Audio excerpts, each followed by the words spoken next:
Yeah. Yes, sir. Yes, sir. Yes, sir. I don't know, bro. This shit looking a little bit touchy. I think it's good like this. Man, I need to give him more space. Fuck. I just took it down. There we go. Yeah, that's enough space. That's enough space. Mike, how's Mike sounding?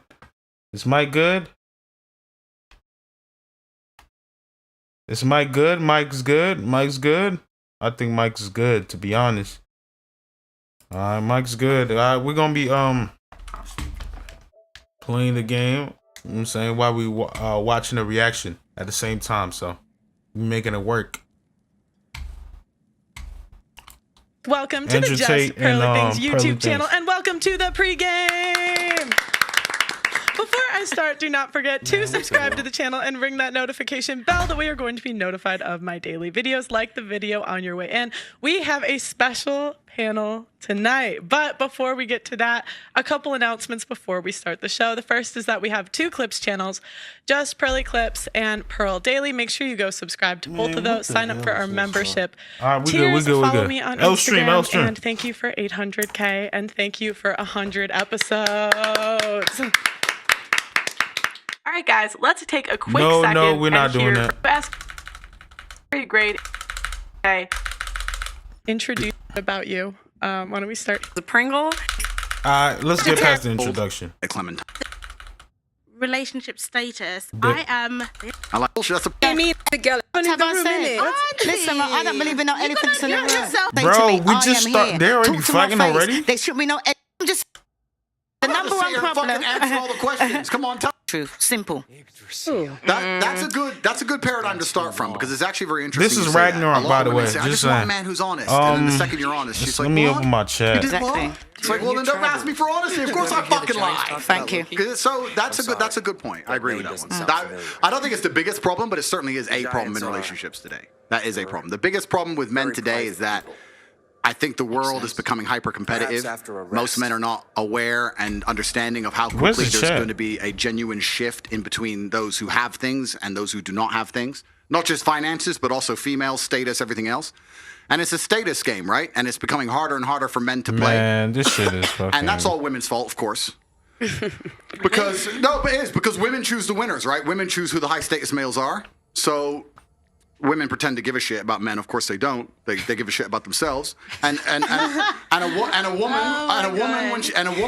a woman, if you ask her what she wants from a man, she's like, I don't want much. I just want to find a nice man who's a millionaire and 6 foot tall and funny and charismatic and interesting and spontaneous and looks after me and doesn't cheat and is funny and good looking and strong. I don't want much. Like they name all this shit that most dudes are never gonna have, and it's becoming harder and harder. And you end up with people. Top G's who own everything on the planet they could ever possibly wish for, and then you got other guys who have nothing, and there's this large divide. There's no longer any middle ground. You have dudes who can't get any pussy, and then you got dudes who are just blocking girls left, right, and center. I can't see the chat. And that's what the problem with being a man is today. What about the women? There we go. What about them? Well, I got the check. I would say. I'll tell you. Well, everybody's got a chance to talk. I'm gonna shut up and have my Clementine. No, I want to know. I want to learn from you, sir. You want to learn from me? Well, I wanted to answer. I feel like it goes for both. It's not just one or the other. I feel like it's self-accountability. Definitely. Women are not accountable for themselves. I agree with you there.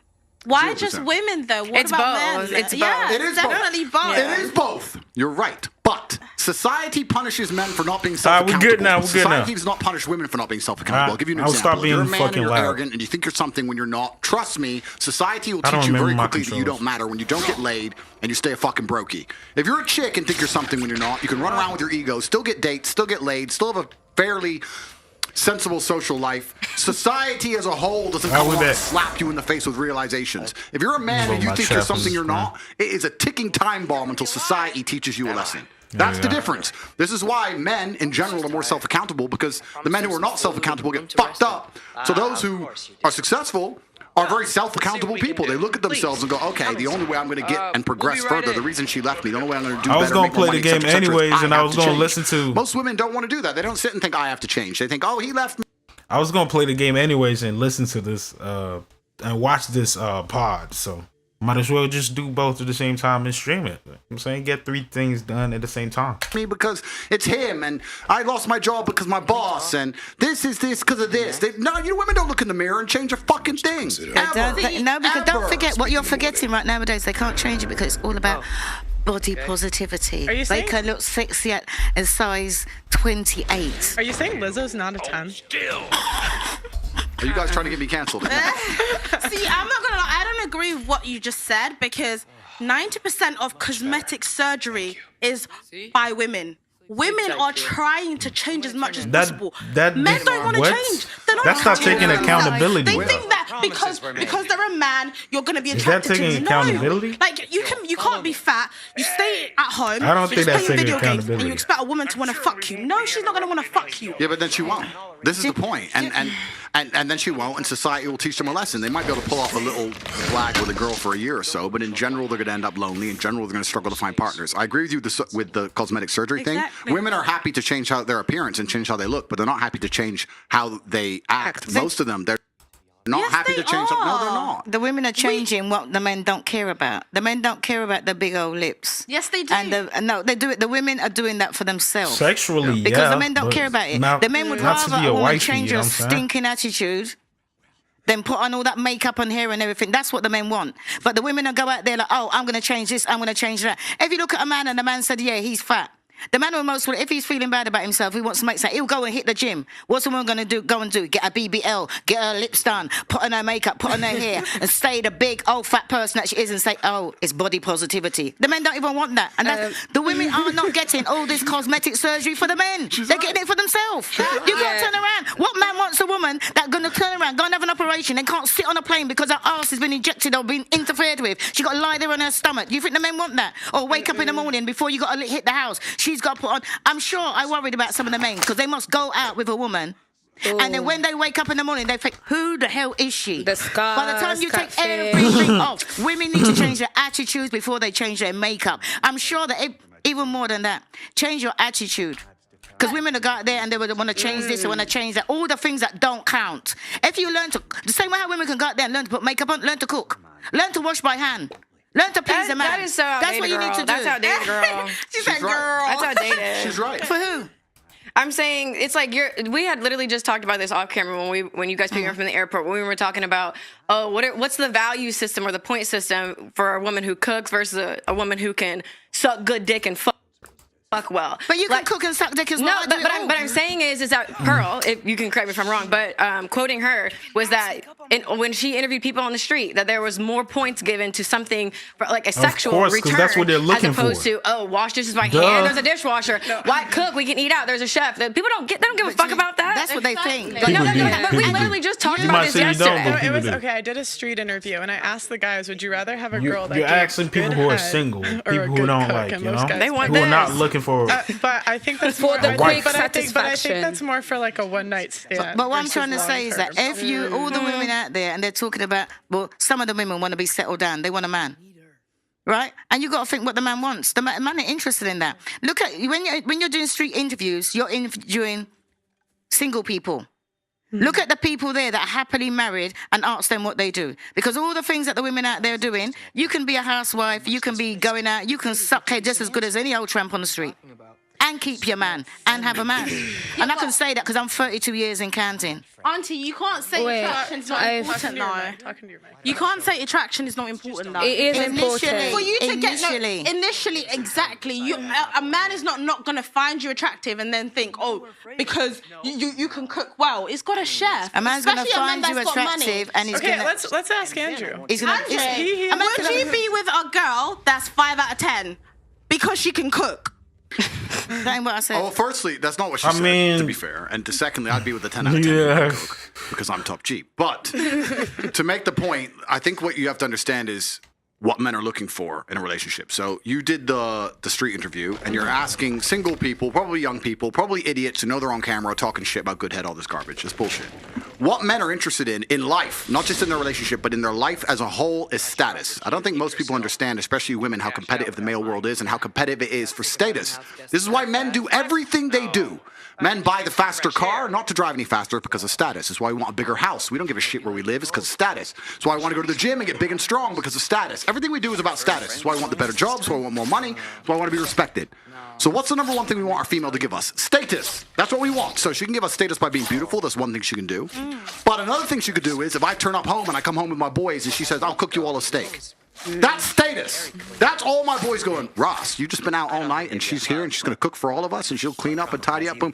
That's the kind of girl a man's not going to want to lose because it makes him look good. Without That's complaining. what men want. Status. Suck a dick, blah, blah, blah. Listen, dick can only be sucked in so many ways. I mean, let's be serious about this. Have you had the Gok 3000? No, this is actually a serious point, right? This is a very serious point because the Western world has collapsed in real time and it's a failed society. And one of the reasons it's a failed society is because of the over-sexualization, especially of females as a whole.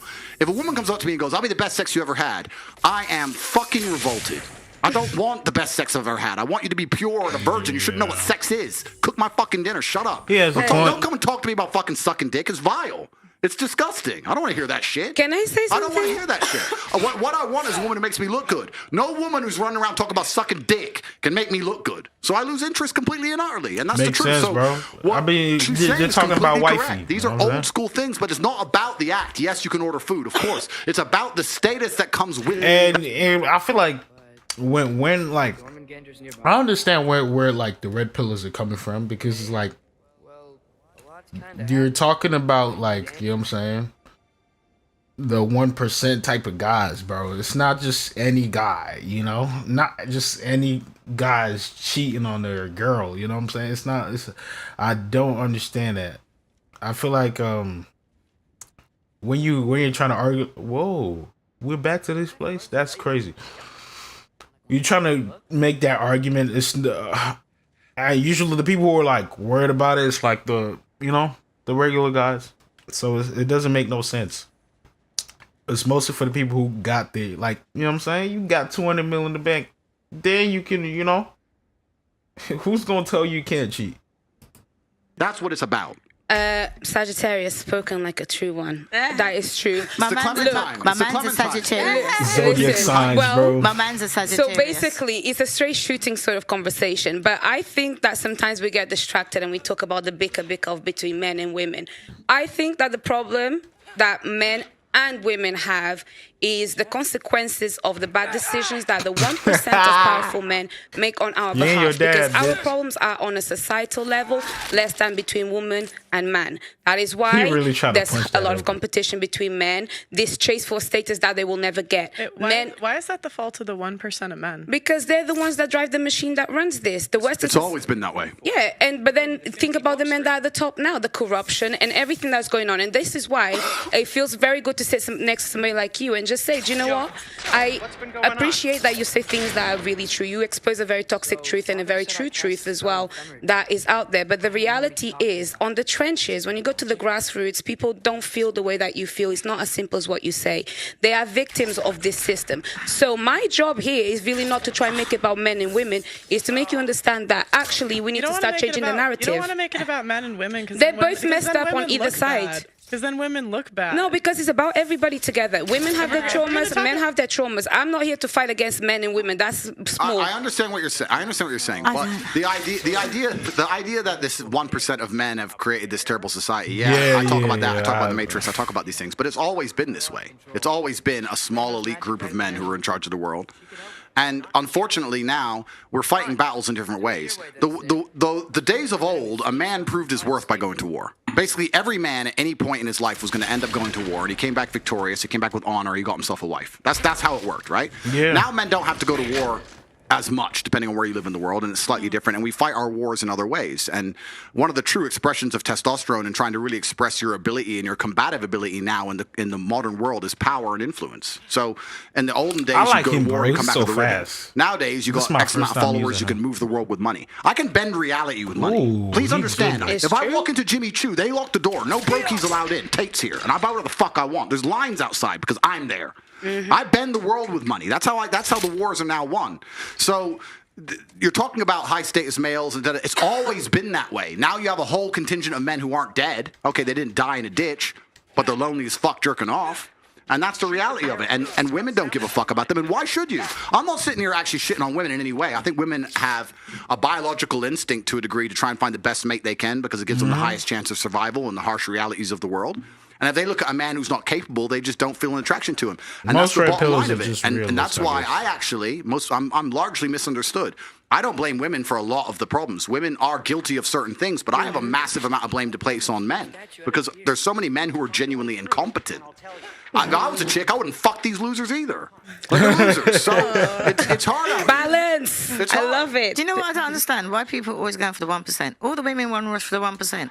Why don't you just find a regular 9-to-5 person that's going to look after you? You can be his queen. Why can't you just do that? Why is everybody rushing? I've got a man. We don't go on social media. If it weren't for Pearl, I want no night about social media. 9 to 5. I've got our own property. 32 years, happy as Larry. What is the problem? It's not old-fashioned.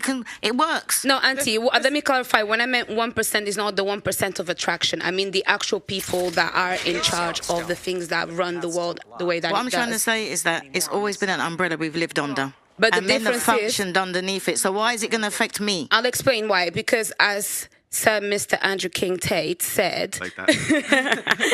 as he said, that dick suck is crazy. I'll have this one after this. The dick suck is crazy, bro. It is. I've been drinking lime juice as well. So, as he very rightly said, society has now evolved. Before men went to war, now men don't go to war. So there's a lot of sense of no purpose that they need to find. And then on the women's side is that the same way that society evolved, they made men feel less purpose. They have now had to take on bigger purposes. They have to go to work like they didn't have to do before. They have to take care of the family and work and do all of these things and now deal with the fact that men are feeling a little bit like out of, you know. Rubbish. That ain't what I'm saying. You get a 9-to-5 person, right? What is wrong with you going out there, find a regular 9-to-5 person, right? You can function underneath that because I'm always hearing the women say, "Oh, we ain't got enough money. We ain't got enough money." Work with what the man's got. You're right. Work with what the man's got. You can make a man your alpha. Everybody wants to go and find these top earning money. Find a 9-to-5, work regular, save your money, learn to cook and not have takeouts, and then save your money as they did before. Then you should direct this to the men that feel upset because they're not like Andrew Tate. Always direct something to the man. No, why? She's completely right. I'll tell you this. There's not a girl on this panel or on the planet today who couldn't walk outside and find a man who's going to be nice to her, loyal to her, and make her his queen. Women don't want that. So they'll sit there and go, "No, I want Chris Brown." And then they'll go try to get Chris Brown. Then Chris Brown will cheat. And they'll be like, "I can't believe he cheated. I am devastated." Well, what the fuck do you think is going to happen? If I go to the car garage, right, you have to make a decision what you truly want in your life. If you truly want to just find a man who's going to look after you and take care of you, you're going to be his queen, he's going to be loyal, you can find that all day, but you're going to have to settle to a degree where a lot of women perhaps are not prepared to do that. You see how women act. They'd rather chase a fraction of a real G's time than have 100% of the time of a fucking dude who they don't respect at that level. And it's kind of like going to a car dealership. You walk in there, if you want reliability, you can get a Nissan. But if you want to get a Ferrari, it comes with headaches. It's going to come with problems. So when girls say to me, "Oh, you know what, Andrew, you should be loyal to that," men like me don't have to be, and you know that. So why the fuck are you here trying to tell me what to do? Because you know I don't have to be loyal, and all the girls I'm fucking don't have to be loyal. So why are you sitting there pretending you expected me to be loyal when everyone knew from ground up day one it was never going to ever fucking happen? And you're still here. I can't They're going to be the about one that, that changes you. Well, no, yeah, of course they are. That's the biggest mistake It comes they with it, bro. make. You know what I'm saying? This is the female decision. They sit there and decide, "No, I want Damn, this, I gotta this, come this, back this, here with this, this." creative. Cool, then you're going to have to accept he ain't going to be loyal to you. He's barely going to reply to you. That's the game. They like being cheated. I swear to God, this show has made me believe. I think women like to be cheated on. I don't. I swear to God, no, because all y'all ever talk about is your exes that cheated on you. That's all y'all ever talk about, and it's like only that's talks about that. The regular women They are on want it. that type of women that are on guy. the show. Oh, good thing I'm irregular and You saying? They extraordinary. want But do they you not want a think Chris it's because Brown. we're not holding men accountable? Chris So when a Brown. man, because he's a top G, cheats on a woman, it's like, well, what do you expect? When you should actually turn woke around up to people and Accountable say, for what? Accountable for its natural evolutionary biology. Is cheating morally correct? Yes. Depends. Yes. How So can you're you say? okay. How can you You're say okay. that? Are you You're joking? okay with your woman cheating on you then? Absolutely not. That's her. No, because Oh, it's a wrap when she cheats on you, but you can cheat on her. There has not been in the history of humanity, across any culture, any book, any story, any fable, there has never been across the history of humanity any respect put on the name of a promiscuous female ever. Ever. You name the biggest conquerors that you could possibly name from history. Genghis Khan, Alexander the Great, all of them. They all had 100 wives, bunch of children, Big G, conquered the world. Normal. That is normal evolutionary biology. That's how men are designed to be. There's never been a single female who's been celebrated for her promiscuity ever in history. It's always been frowned upon and disgusting. So yes, we are completely and utterly different. Yes, it's different if a woman cheats on a man. And if a man is at a complete top level of his life and ticks every single box, and if he decides to be loyal, which some do, and I can be loyal, and I have been loyal, but there's also times in my life where I think, fuck it, I don't want to be, and get a new girlfriend every single day of the week. I can do that, and I can decide to do that. If a woman decides to do the same, purely because her value is high enough to attract so many males, because she's beautiful, for example, it is completely different. And I'm going to explain to you why it's completely different, so buckle up. It's different. It's different. It's different. Well, I'll tell you why. It is impossible for a female to be promiscuous on a long enough period of time without devaluing herself, because she is fucking people she shouldn't be fucking. There's no way she is sleeping with endless men, and all of them are either high-value men or treating her the way she should be treated. If you find a woman who slept with 50, 100 dudes, she's either fucking dudes which aren't at her level or haven't worked hard enough to try and get the pussy. She was just too drunk to realize he's a loser who plays video games. Or she's fucking a top G who barely texts her back. So either way, she's fucking dudes she shouldn't be fucking, or a guy who's at the level who doesn't give her the right amount of attention. For a woman to find a guy who's truly on a level, who truly treats her the way she should be treated, that's once every couple years, if that. You ain't just go out there fucking a new dude every week and say, yeah, he's worth pussy. Yeah, he treats me good enough to get my pussy. Da-da-da. And you know what's funny about the universe? It's actually beautiful about the universe because it's equal and opposite forces. When you devalue yourself, it's kind of like men can smell it on you. They can just look at a bitch and go, oh. And that's the way it works. So you have to be very careful as a female and sit and go, does this man truly deserve to fuck me? And if you think about it, the answer 99% of the time, especially if you're promiscuous, is no. So when a woman is sleeping around with all these men, she's devaluing herself. She's devaluing herself, and the world knows, God knows, the universe knows. When a man does it, he doesn't devalue himself at all. That's just the way it works. Can I ask you a question? Wait, Esther, 1 second. Sir, may I ask you a question? What would you say if a woman now is married to 2 men? Haram. Why? No, I'll tell you why. Let's talk about this. What is the difference between a man, let's say me, I have 4 wives, right?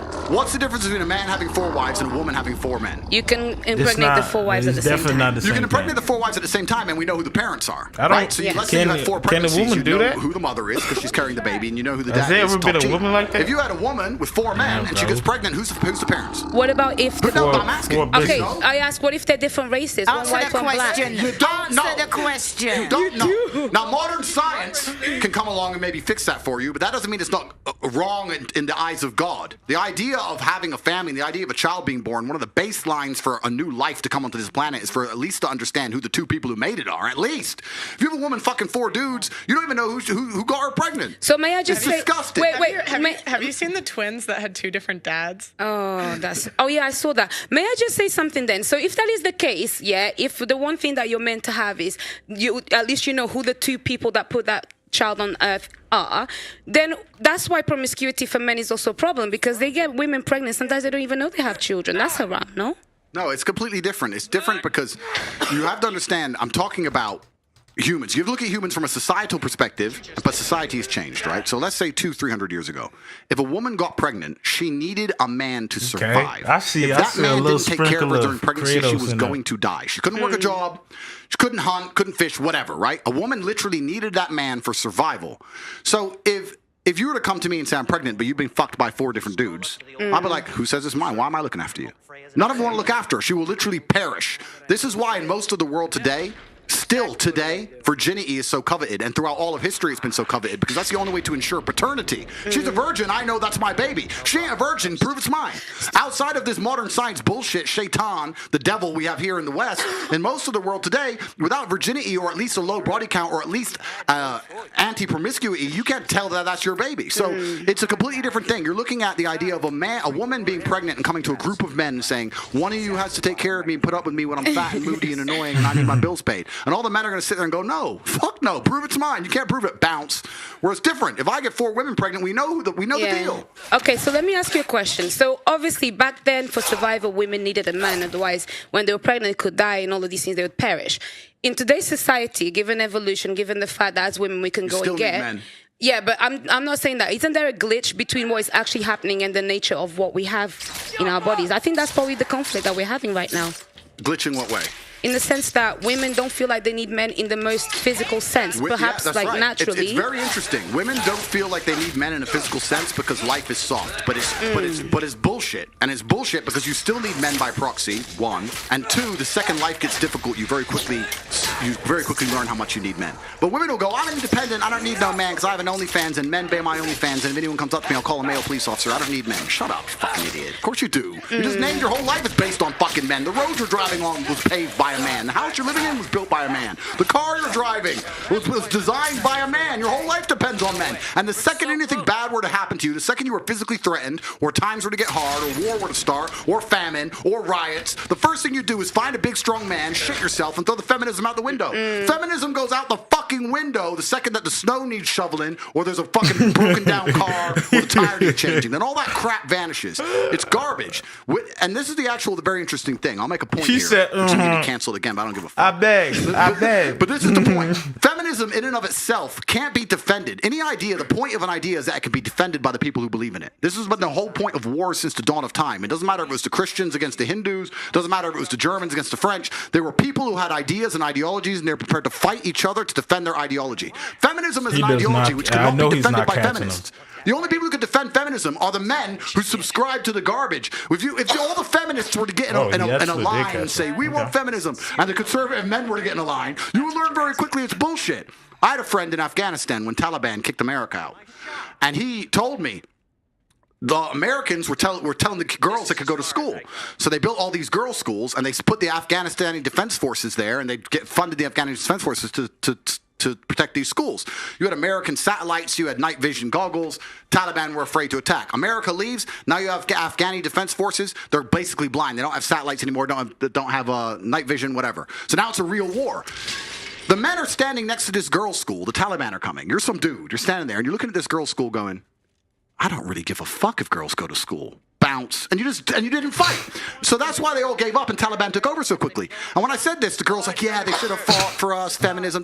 Why don't the women fight? Can I ask? Oh, wait, the women can't defend their own fucking idea. You need men to defend feminism. So that's why the whole thing is stupid. Because the second men don't defend it, it just fails as a fucking ideology. It's garbage. May I tell you something now? So this is the thing. This is when we assume that women perhaps don't have the physical or even mental ability to go to a war. Wait, because this is the thing. For example, in Ukraine, a lot of women took up arms. And in fact, I'm Angolan.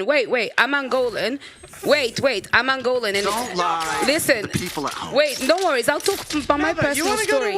Let me tell you something. This is the thing. I think it's also really silly to assume that, for example, a woman, because she didn't go to school, she'll not be as intelligent as a man. Therefore, naturally, a woman is not intelligent. No, it doesn't make sense. If we're now starting to normalize equality and we want to put everybody in the forefront, give a woman a gun. Who's normalizing equality? Well, that's what people are wanting. Then that's people the case. Like who? Let me tell you, Auntie. Who wants to normalize equality? People like who? Feminists. Who else wants that? Actually, no equality. I want respect. That's really what I want. Stopping you from getting respect. Exactly. No, I get respect. I get respect. I get respect. So, that's what I want. That's what I like. Respect. What I think is, you don't even know what you want. I'll tell you what I want. Know what you want. You want equality, as a woman, I carry myself differently. I actually hold the things that I have done in the fights that I fought. I hold it. That's why when you speak to me, I don't move different. I move different to many of the girls. That's why when you talk to me and you argue with me, I don't take it. You do sometimes. And I'll tell you something. A lot of women may have the accolades to be somebody, but they are uncomfortable to own that. And the reason why, then I would like to ask you, for example, I do need a man, for example, to procreate. But other than that, I'm quite strong, and I would find a way to protect myself differently. With that mentality, what would be the man that would be for me then? Janava, what would you do if one of these security guards broke into your door? What would I do? Okay, I'll tell you. What would you do? She's a feminist. I'll tell you. No, I'm not a feminist. I'm not a feminist. I'm a bit smarter. Okay. I play dead. Wait, what does that mean? Are you saying feminists are dumb? It's okay. I'd be like this, and then if not, maybe I would kind of be very gentle and comply to find a way to get out of it. So if they want to come and kill me, there's not much that many people can do. But let's make an important point. You're talking about equality equaling respect. The way you get respect as a woman is by being feminine. There's nothing. We can be equal and very, very different. I'm not saying that there's not equality, but you've confused equality with the same. You can be equal with completely different things. You can have a bishop and a knight on a chessboard. They're equal in terms of points, but they do different things, right? A woman can have equal respect to a man if she is very good at being a woman, and a man gets respect for being very good at being a man. When a woman decides she wants to act like a man, or a man wants to act like a woman, that's where all gets fucked up. We try and pretend it's the same. It's not the same. Men and women are good at different things. We have different strengths, different weaknesses. There's nothing wrong with accepting that. There's nothing wrong with saying, I'm a woman, I'm good at X, he's a man, he's good at Y. Then we work together as a team, we have a beautiful family, we're happy forever. It's only confused where you have women who sit and go, no, because in the name of equality, we can fight in war. There's no fucking women on the front line in Ukraine. That is psyop bullshit. They put some chick there dancing around doing Pokemon dances to try and convince men to go fucking die in a ditch. It's garbage. If you go to the front line of Ukraine right now, you do not see women in their makeup and their manicure. I did see the TikTok, though. I'm not gonna lie. In the freezing cold, dying. You know where the women are? Dubai. Chilling. That's where the women are. So to sit and pretend that women are just as capable physically as men is a fucking lie. It's delusion.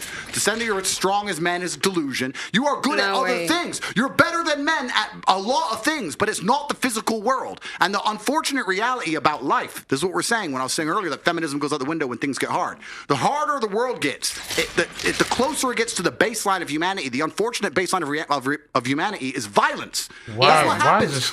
Of all the electricity would go out and all the police would quit, this would become a violent place very quickly, and there would be fucking zero feminists left. Zero. You would all need men. That's the bottom line of reality. That's the bottom line. So you have to understand as a woman and say, okay, I need a man who's good at being a man. But no one's saying that we don't need men in society. Of course we do. We're talking about relationships. Yeah, you're strong, but the thing is, I can live my life as a woman and not need a man. What's a woman? Oh, Pearl, stop it. In my day-to-day life, I don't need a man to fix my car. I'll just go to the mechanic. But listen, right? But is the mechanic a man or a woman? No. I'm saying, yes, we need men in society, but in relationships, the only reason I actually need you is because I want you. I don't actually need you. Do you know what? I need you to procreate. Yes, I agree. But the thing is, I don't need you in my day-to-day life. What if someone breaks into your house? I'll just call the police. Okay, what if they don't come? What if the average in the US it takes like 15 and give them everything. In the US it takes like 15 minutes for them to get there. But that's not realistic. That doesn't happen on a day-to-day life. These two guys in your house, what are you doing? But that's not realistic. I've not had any man break into my house on a day-to-day. It doesn't happen. The point is, so let's be realistic now. I know what you're saying, but the point is this. The point is, when we're talking about feminism as a whole demonizes men. And you just sat and said, besides procreation, I don't need a man in my life. I can go to a male mechanic or call a male police officer. They're men. So it's society, you are needed. I agree. Okay, of course, we need you. Of course. So you're talking about being with a man because you want to. So my question to you is, why would you want to be with a man? Why would a man want to be with you? Because they're sexy. Like, I feel like because of the we don't talk about men. Sorry, I love men. No, I love dick. We don't sound like it, but it's not all about dick. What I'm trying to say is that in a good relationship, right, one that works, there's blue jobs and there's pink jobs, right? And that's the problem that women have got. They don't want to be doing no pink jobs. But that's not what we're talking about. We're talking about relationships. Why do you need a man in a relationship? Because you want a partner. Companionship, friendship, romantic love, things that you can't get by yourself. Like, you want to go on dates with him. It's not about, I need someone to fix my car. Like, go to a mechanic. You're not safe. Call the police. What about a father to your kids? You don't think your kids need a dad? can be around. I definitely want that. These are the stuff. This is the reason I need a man. I agree. Wait. It's not that you want it. You need it. I agree. And these are the stuff that I need in a man. But it's like, at the end of the day, it's not like I completely need you. But the whole point is, if the lights went out tomorrow, you would need a man. In society, agree. Why do we act like women are so useless? I'm going to change a tire. I'm saying if the lights went out tomorrow, you would need someone to protect you. Why do we act like women are so useless? Not my boyfriend. I'll go underground. Half of my exes can't even do anything. That's actually another problem. A lot of men can't do much. Do you know what I mean? Not everybody's strong. In this day and age, guys can't even fit a tire. You cannot. Women can't cook. Not true, my sister. But I can cook. And the thing is, Andrew Tate, speak to your brothers. They don't know how to do nothing. I'm not even saying. Guys. Can I just say something? This is why you can't blame all men for your poor choices. You can't say, I'm talking to both of you because you're saying, yeah, my man can't do this, my man can't do that. What? And you want to settle down. Why would you go and choose a man that can't do these things that you wanted them to do? Because my man could do all the blue jobs. I need a man. Because most men grow up with a PlayStation instead. Most men grow up with a PlayStation and porn. It's crazy because I am playing a PlayStation right now. Speak for yourself. Speak for yourself. That's the man you But I didn't grow up with a PlayStation, I though. need a mechanic That's as for my sure. boyfriend. You know what? I need a father to my children. I don't need. Do you know something, right? She needs a police father. Hang on a minute. officer. She needs a father for her children, right? Yeah. So she's gonna go out there, right? And you're gonna buy your child an electric car. You're gonna go and buy your child a bicycle. Who the hell's gonna put out the bicycle and fix the electric car? Who's gonna do it? You got YouTube. I know how to do these things. I fixed a YouTube Bentley before. to fix a Tesla? Bentley. What is you talking Everything about? yourself. Go and get some sperm donor or something because you obviously don't need a man. That's the future, I And the think. thing is, that's the future for who? No, of That's like the problem. society. Because at the end of the day, right, What listen, year are you living hang on. in? The What year that year you're are supposed you to be living in? Because Like, hang on a you minute. act like Wait, we are in the Stone Age. Let me finish talking. Let me finish talking, right? Now, you got a man, right? And you've been busy all day, Stone Age. right? And you're in your bed at 1 o'clock in the morning. And your man comes in with all of his friends and said, oh, babes, all the friends are here. They're hungry. What you going to do? Yeah, I'll cook for my man. I'm a traditional woman in that aspect. I love to cook for my Why is man. it that when people start cooking, they think that cooking is traditional? It's everything. It's not just about cooking. They always say, I cook for my man, so I'm traditional. I have a question. No, I have a but the question. point is, Wait. I have a question. Are you virgin? You're traditional, you're virgin. Are you a virgin? I said in They're that aspect. not virgin. I'm not going to comment on me being a virgin or not. It's not- What I'm going to say is every I feel like that was human a being should be able to rhetorical cook. question. She's though. a hybrid of tradition and modernization. I don't think there's a need to get I need defensive to on cook stuff like to that. survive. Can I It's ask like Mr. very Tate obvious, something, you right? know? Right, I'm going to ask you something. Sure. Right, because I don't like bullshit, right? And there's certain people that I can't Why are you even so bear talking excited, to, right? man? So I'm going to talk to him because so far he's talking sense. Thank you very much. Thank you. It's You're giving welcome. pick me. Right. Who said pick me? Listen, who just said pick me? They want me. Don't look at me. I said it's Did you say pick me? give it Hang on. pick me. Give it Because pick we're me. having a whole Listen, right, conversation. listen, And you're right. like, I don't want to talk to you. I want to talk to Mr. Hang on a minute. I've been with my man for 32 years. Clap for right? yourself. 32 Oh, years. I don't need to shit. clap for myself because I'm happy. I'm not here. And what I was going to ask him, right, is how would you think a woman? Would you think Why are you that shouting? woman? Can you Would you calm think that down? woman? Just calm down. I'm loud. I'm naturally. You don't want to hear me shout. Anyway, Mr. Tate, like I was saying before we got rudely interrupted, right?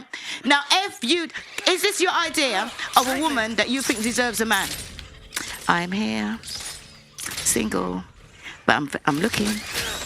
I'm here. I'm like taking, if you want to hook me up, let me know. And I just want anybody, but choose. How does that make you feel? What is that kind of woman that you think deserves a man? Well, he's a top G. You can't be asking him this question you about don't us want mere top Gs, mortals. innit? We're mere mortals, auntie. Speak for yourself. I'm not Mere mere mortal. mortals. I'm a mere mortal in his Yo, I like Because her, nobody, man. no, I come like on her. now. Which kind of question be that, though? We have options. Unlike you, man. We have options. Even this auntie. I like her. I like her. Where's your That is the ring? most stupid. I like her. I like She can her. choose. I've not found a man that I want to be with. Okay, that's I know your reality. I know your reality. Bro, what was Brittany's face when he said that, bro? I got to see Hang on a that. minute. What was Brittany's face when she said it? How does that make you feel? What is that kind of woman that you think deserves a man? Well, he's a top G. You can't be asking him this But question you about don't us want mere top Gs, mortals. innit? We're mere mortals, Speak auntie. for yourself. I'm no mere mortal. I'm a mere mortal in his presence. Because nobody. Damn, Brittany is stoic as hell, bro. What the hell? We have options. She still ain't cracked up yet. We have options. Even this 8.5. If you have options, then where's your ring? Why is she so mad? Because I actually can choose. I've not found a man that I want to be with. Okay, that's I know your reality. I know your reality is you gotta beg a man to give you. Yo, why is you just screaming Hang on a match, minute. bro? Hang on a minute. You said, unlike you, I have It's options. always We a have screaming options. match. Yeah. You're out here looking for a man. You're out here saying that you're looking for a When man. did I What does that even mean? Oh my She's wiped gosh, she up. was at the What do you mean? advertising when we done the Are introduction. you proud of that? That's what you said. I said I was doing That is what you interviews. said. I didn't say I was going out looking for a man. I said I'm doing Hang on a interviews. minute. You come to Listen, me. I'm gonna decide if I want you. Mr. Tate, Listen to this insult, right? Listen to the insult. I'm not insulting you. Hang on. Listen. All right, then what do you call it? Sign language. What I'm learning. Sign language. Right? Listen to what she just said to me. Unlike you, I have options. Fucking 32 years. You think I want options? I'm happy with my man. You don't really have much options, though. Because the way you're like, it's not pick me. Auntie, she meant clout. Wait. She meant Esther. I'm sure you didn't mean pick me. You meant clout chaser. Is that what it is? It doesn't matter. We could go with that too. I'm sorry. I was just trying to clarify your problem. I was just saying. Wait. I've totally lost it. Why would I want to have options when I've been in a happy relationship for 32 years? No, clout chasers is fans. It don't make no sense. You can monetize on YouTube with clout. Why are you calling her a pick me when you were the one advertising at the beginning of the show? I said I'm doing interviews. I wasn't advertising nothing. It's banter. Wait. Do you guys understand what an interview means? Okay. All right. She's being spicy, guys. Stop it. Auntie had a question for Andrew. Oh, yeah. What was your question? Oh, she asked already. He didn't answer because everybody's too busy jumping. Everybody's too busy jumping in. I already asked, but you're not too busy jumping in and being women. He's patient. To be listening. So he's now ready to get now married. you can all shut up and let him answer, innit? I'll answer. Yeah. So I thought that was to go back to one of my earlier points. Firstly, to make it clear in the disagreement, I agree with. Of course, I think everyone knows who I agree with. But I do, because you know what it is, though. You know what's actually funny? The things that she's saying are common knowledge 20, 30 years ago. This is how the world functioned. This is how the whole world functioned. The things I say that somehow people believe are controversial are exactly the way the world functioned in like the 90s, the 80s, the 70s. All of the entire period of human history, men had a role of masculinity, women had a role of femininity. We worked as a team. Now the world's come along and they've destroyed and broken everything. And there's this new progressive think and this new generation of women who seem to believe that if we completely fuck it all up, it's going to end up better. And my argument to that is, listen, we went from walking around in fields in small nomadic groups to building cities, to building the pyramids, to going to the moon. We managed to go from a few thousand to billions of people, populate the entire planet, build canals, build skyscrapers, cities. All of this was done based on the back of man being a man, woman being a woman, working together as a family. And now it's destroyed. Now they're going to come along and fuck it up. If it's not broke, don't It's fix destroyed. it. It's been destroyed. Man has destroyed Earth. What are you talking about? It's been bad decisions from powerful men that got men to go to war. That's not a good argument, to lose though. husbands. So what are you saying? It should keep... Men make decisions for war. Keep getting... Men kill men. You know what I'm saying? Listen to me. Should we keep Men going down the built garbage? Earth. I'm not saying men are perfect, but the entire world that you're existing under was built by men. Yeah, it's all true. of it. So, and the point I'm making is now we're entering a world of new think. And that the problem with new think is it's not tested. I don't give a shit what anyone's opinion is. What I can state as a matter of fact is we had 5,000 years of history that tells us how the world works with X and Y together. What the? I'm like, bro, a new why did it not blow There's up? no 5,000 years of history. So whatever you believe about how it's going to work or it's going to be better or worse, whatever, that's just you I keep guessing. thinking I'm Everyone low is guessing, right? So we're entering a brand new paradigm and everything's completely fucked up. The point you were making earlier, which is a fantastic one about if I pick a woman who's advertising, et cetera, men always, please keep this in mind, especially if you're a female. People always say, you know, the number of emails I get from girls that say you don't give enough girl game. I'll give you girl game right now. Your man wants status. That's what he wants. You need to find a way to make him look good to the world and to his friends. So how do you do that? I'll tell you. One of the ways a man can get status is to get the girl that no one can get. That's a very simple way, right? So I said not ready to mingle. I did right. Okay, no, but this is the truth, right? If I date a girl and she's perfect in every way, head to toe, and then I say, I've met this girl. Yeah, she's this. Oh yeah, I took her for a date. Even if you didn't fuck her, did you fuck her? No, I just went for a date. So you went. The attraction goes from this to zero. Done. And it may not for some men, because some men haven't got choices. But men like me who genuinely have unlimited usually options. they put enemies right there. We want complete exclusivity. That's what we're looking for, because that gives status. That's what you're looking for. So you have to be very careful as a female with all of your actions, all of your interactions with your boyfriend or when you're looking for a boyfriend, etc., and say, am I going to make my man look better by doing X or look worse? Simple things. I've had endless arguments about girls' nights out, right? Oh, you're insecure. It's not even about insecure. I don't give a fuck if no man talks to you all night long. I don't care if you're going out and you're going to an all-girl club. I don't care. I know that when my boys say, oh, all the girls are going out, and I say, not my girl. She stays home. I look good. That's it. She stays home. She doesn't go out. She doesn't want to go out without me.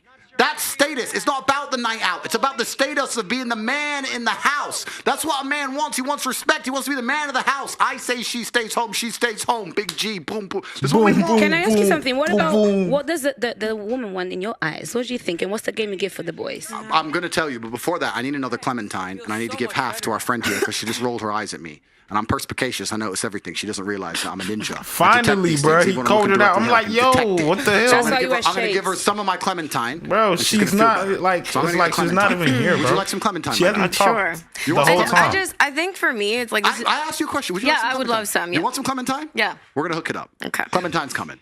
All right. Go on. Continue. Okay. What? No, I mean, I just feel like this is definitely a different conversation for me because I'm very open-minded. I love hearing different perspective, and I do feel like this is a newer idea. Like you said, within the last 30, 40 years, this is a new concept. We don't know how it's going to end. I just know from like my experience, other women that I've met as well, it's like the reason for even like relationships why they're not lasting is because people don't want to put up with the disrespect. And like even when you were talking about like, oh, it's okay for me to cheat but not for you, my thing is like, why not have transparency and have it be polygamous, polyamorous, whatever works for you? That's like to me where it loses me with the traditional stuff. I get it. It's like, why can't we have transparency? And if I sign up for that, cool. So how does it? No man in a million years. Let's all be realistic, right? No man in a million years is going to meet a girl he likes and go, I want to be polyamorous. Like, come on, let's cut this bullshit. So let's be realistic. How does a man show love to a woman? Let's be honest, bro. Exclusivity. Facts, bro.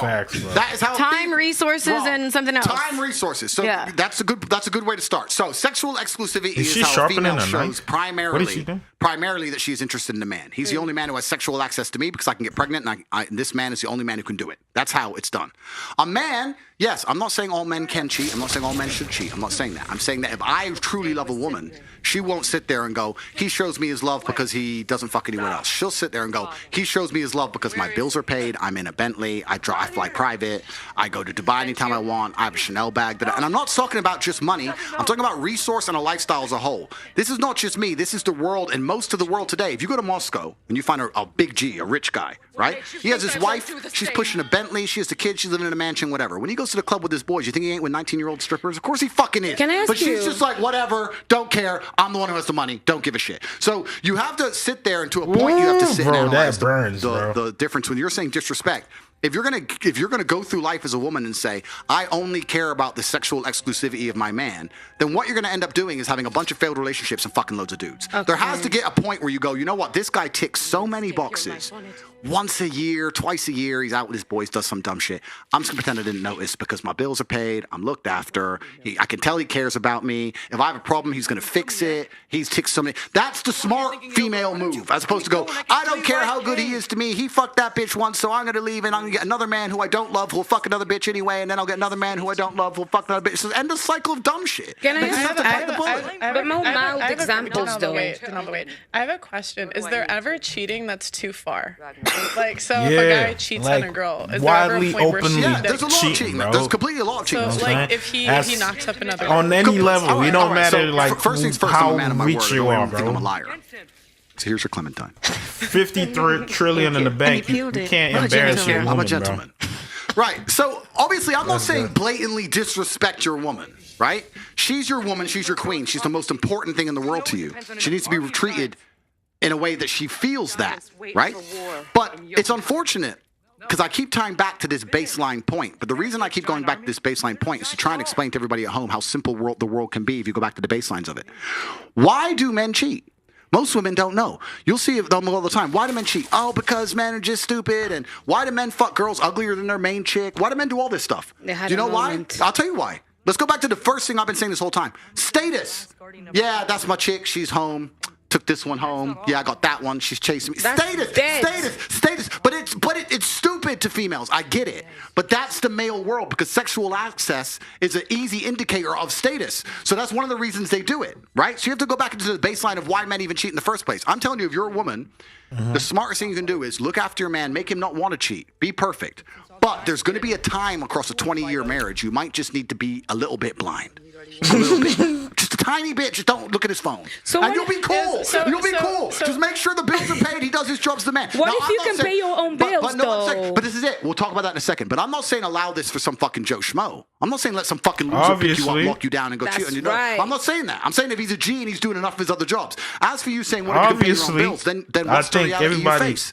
Just like I described earlier. Everybody come I'm going to decide you know what I'm saying? that the thing that I Everybody got prioritize above everything, above his resource, above the amount he cares for me. You'll see men cheat on a woman and then cry his eyes out trying to get that woman back. He still loves you. It's not the same as if you cheated. He loves you with all his heart. He'd die for you. He'd take a bullet for you, and he'd still fuck that bitch. Doesn't matter. It's a different game for men, right? So you're sitting here going, well, I'm going to prioritize his sexual exclusivity over all of his other attributes. You're just going to end up having endless failed relationships, fucking too many dudes, and then bro, she's still crying. It's been like a year, bro. Like, because females don't like to accept the fact that if you sleep with enough men and you get rid of the stigma around a new dick, your instant answer is constantly new dick. He didn't text me today. Fuck it, someone else. He was rude to me. Fuck it, I'll cheat. He was this. I'll get a new boyfriend. And then you end up just jumping on cock all day, and you're fucking done. You need to. The reality is, there has to come a point where you get a guy and he ticks boxes. And you're like, you know what? I'm wifey. I got the Bentley. He does whatever he does, but my bills are paid. That's it. When would you say? When would you say it's too far? I'm just curious if there's a line that you would, like, if he spends money on another girl, when does it? Okay, that's a good question. And second question, do you think that men ever fall in love with side chicks? Very good question. And this is a long and in-depth answer, but it's a good question. Let me peel my clementine. But no, but it's a good question. Where is too far? I think publicly disrespecting is too far. So, like, you'll notice. Let's take the Moscow G. All right, let's take an oligarch, billionaire. Bro, from Moscow. he's killing you, bro. He has his wife. He has the girls he's in the club I would personally make sure she dies, bro. Wouldn't fucking dare message his wife. She ain't killing no Kratos. Dare bro. step out of line. Like, they know their place, right? So if there's a hierarchy and they know their place, that's one way of doing it. Spending money on a girl, certainly, yeah, because men show love primarily through our hard work, not just through our resource, but through our hard work. If you take a man who's not particularly rich, he shows his wife love by getting up every day, going to work 9 to 5, working his ass off and paying those bills. That's how he shows love. That's why he does it, for his wife and his children. Most men are out here working bullshit jobs, carrying trash. They're doing that to show love. So giving money, that would be a far more scary indicator than just sex. Let me give you all an example. I don't know if you all know my history, but I used to run a webcam business a long time ago. Don't want to talk about it, blah, blah, blah. But I had a bunch of girls who used to sit online and talk to guys, and they had laptops, right? Ooh. This is a long time ago. And I used to sit and say to some of the webcam girls, I'd say, this man who is sitting in and logging in every night and sending you money every day and telling you he's obsessed with you from the other side of the world and missing out on time with his family to sit here and talk to you and send you money, that is more cheating than if he just went out and banged something. If he went out and banged something and came home, then done. But he's sitting here giving you his time, his money, his affection. That's cheating for a man. For a man to sit there and give money and time away, right? Yeah. So you have to stop this idea of sexual exclusivity. Yes, that's for females. That's how females show their love to men. It's not how high status, at least, males show their love to females. And anyone who wants to disagree with me, call me wrong, call me misogynist, whatever bullshit. Look at a history book. Every king, every sultan, every conqueror, every emperor, every knight, all of them had maidens, wives, all of them. That's history. What level of G do you have to be allowed to cheat? Well, it's not about even being allowed to cheat. I'm not even saying that. And it also depends on the partner you're with. I'm not trying to sit here and advocate for men to run around and fuck a bunch of women. I'm not saying that. You know what I'm saying? No, but I'm not. No. It's not that black and white now. Now, what's this? Let him plan. No, but I'm not. What I'm actually trying to do is describe the baseline unfortunate realities of human dynamics. And I'm trying to explain now to the world that any woman can get a man who will not cheat on her if she's prepared to sacrifice a bunch of other things, perhaps, right? In the olden days, it was different. The world was a different place. It was a completely different place, and it was better. Now it's all fucked up. It's fucked up on every level. And men, especially the high status men, most of them have struggled so hard to become high status. They've been through so much shit to get where they are. It's like telling him, if you climb this mountain, you can go to a candy store. And he climbs to the top of the mountain, and the second he's in the candy store, after one piece of candy, that bitch is saying, no more candy. He's like, no, I just climbed this mountain. I just got rich. I just went through X, Y, Z. I finally got here. I'm finally in the candy store. Now you're telling me I don't have one piece of candy? So stupid, Do you think that men owe a woman loyalty if she was there from the beginning? Absolutely. They absolutely owe that woman loyalty. The word still analogy sometimes. Sexual exclusivity is different. Men, Go to a store for candy. Sexual exclusivity and loyalty are completely disconnected Candy from males. store. Nobody wants to talk about this, but it's the unfortunate reality. It's true. I'm telling you, you can get a man, he can go on a holiday, you can fuck some stripper, you can come home, and you can lie detector test him. Do you love your wife? Would you die for your wife? Would you take a bullet for your wife? He'll pass the lie detector test. He loves her with all his heart. He'd do anything for her. It's just pussy. It's not a big deal. It's different. I feel like, I guess my question would be then is like, how do you view sex? Because I like sex at the end of the day is spiritual unification. I feel like I've gone through a lot of different stuff. I've had a lot of different experiences where I did not value myself, so I never had a man that valued me. So it's like, you wrap up guys and guys you shouldn't be texting back or whatever. But I feel like I understand that there is a difference with how men view sex and how they move around in the world. But it's like, sex is a sacred thing, no matter male or female is doing it. So that's why for me, like my biggest, like the hardest for me to understand is like, this is such a sacred thing, and it's like taking a piss for a guy. Can I just say something? You sure you weren't making love to somebody that was having sex? I'm sorry? You sure that you weren't making love to somebody that was just having sex? Hey, auntie, that's have I? No, that's what it sounds like to me. It sounds like as women, they make love to men that are just having sex. Right. That's the difference. That's not the point. But my thing is, okay, not all the time. So I think when men hear that though, it's like if it was sacred to you, you would have waited till you were married. But it's like I get that. But the reality is that the world is not so black and white. So I understand that there are these things in place that worked and made sense, and now we're approaching an era that like we don't know what's going to happen. But there's gray area. You've had sex, I've had sex, she's had sex, we've had sex with different guys. That doesn't mean that we're damaged goods, we're used goods. I understand status is a big part of that. I understand that sex is viewed differently, but I feel like you should not. If you're looking at face value, I can understand why you would be judged from your past. But if I'm a guy interested in you, I don't care about what you've done. But that's the thing. Like men do though. That's the thing. That is good. Like a virgin's more valuable to a man than a girl that's had sex with multiple men. Like it just is what it is. There's a limit. But the modern man's solution is not a virgin. A modern man needs a partner, somebody that's actually smart and can survive in the world of today. But I'm saying the men with and the that's going to be a lived woman. The men with the most choice are going to pick women that are more pure in general. The ones that are already self-made, I guess so. But that's the And thing. The beautiful, reality is that there's a lot of men out there, especially in the world that we live in today, that need a partner. So it's time for those masses of men to start respecting women for the role they can play in their lives. I don't think average men expect women to be virgins. Do you know what it is? But it's this rhetoric that actually then is pumped into these minds and creates what people are now complaining about, the misogynistic world. That's what it is. Nobody.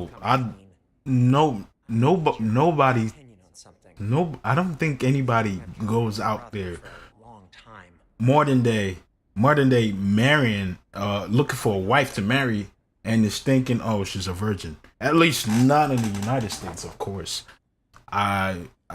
That's a L take. Yes, even in schools, it's like permeated through it all and perpetuated. Why is it misogynistic for men to prefer women that are more It's pure? Not that it's, but it's not. That's not the problem. The problem is now. Or zero? The maths is very simple. You've got people like Andrew Tate talking about these things with such clarity, and it makes so much sense because it is true. Right? And then you have men that are in these situations where just average, working an average job, and they cannot fulfill whatever definition is called to be a man in these Yes, they can, and that's what he said. He did say that. Yes, they can. A 9-to-5 man can do it. But then again, wait. This is the thing. What we're talking about as a man, and this is why I say it's very important for us to understand the person that we're speaking to. And I'm very glad that you clarified everything that you mean. Not every man is like Andrew Tate. Not every man is going to be able to even realistically demand for certain things from a woman. So the same way women need to compromise if it comes to a man who is going to cheat on her because he's a top G, is the same way men are going to have to compromise and stop blabbing about purity when they can't demand something. You didn't get none of what you didn't get none of what I made my point. That was the whole point. What point? Well, what? Because you just quoted him. You just said about his thing, and you didn't. No, only did I get caught. I made my point. I said the average man does not have what it takes to demand for a virgin. Grandma and the girl beside her. And I reiterated in my own words for my own content for my page. And do you know what it is, right? Is that too many women, they see regular guys and they feel they're settling. You're not settling. You're getting what you deserve. But you can't be asking. You're not for a settling. virgin, though. You're not settling. But the difference is men know this. Like most average men aren't demanding. The average men never said they were virgin. But the difference is that's what wait. The difference is average men know they don't deserve a 10. They know they don't deserve an 8. They know they don't even deserve a 7. And they still go messaging them on the stories and all this dumb stuff that's just ugly. Like most men in history haven't even reproduced. And so it's like men know, but the women are the ones that are delusional. There's regular men out there. There's regular men out there. Chris Hemsworth.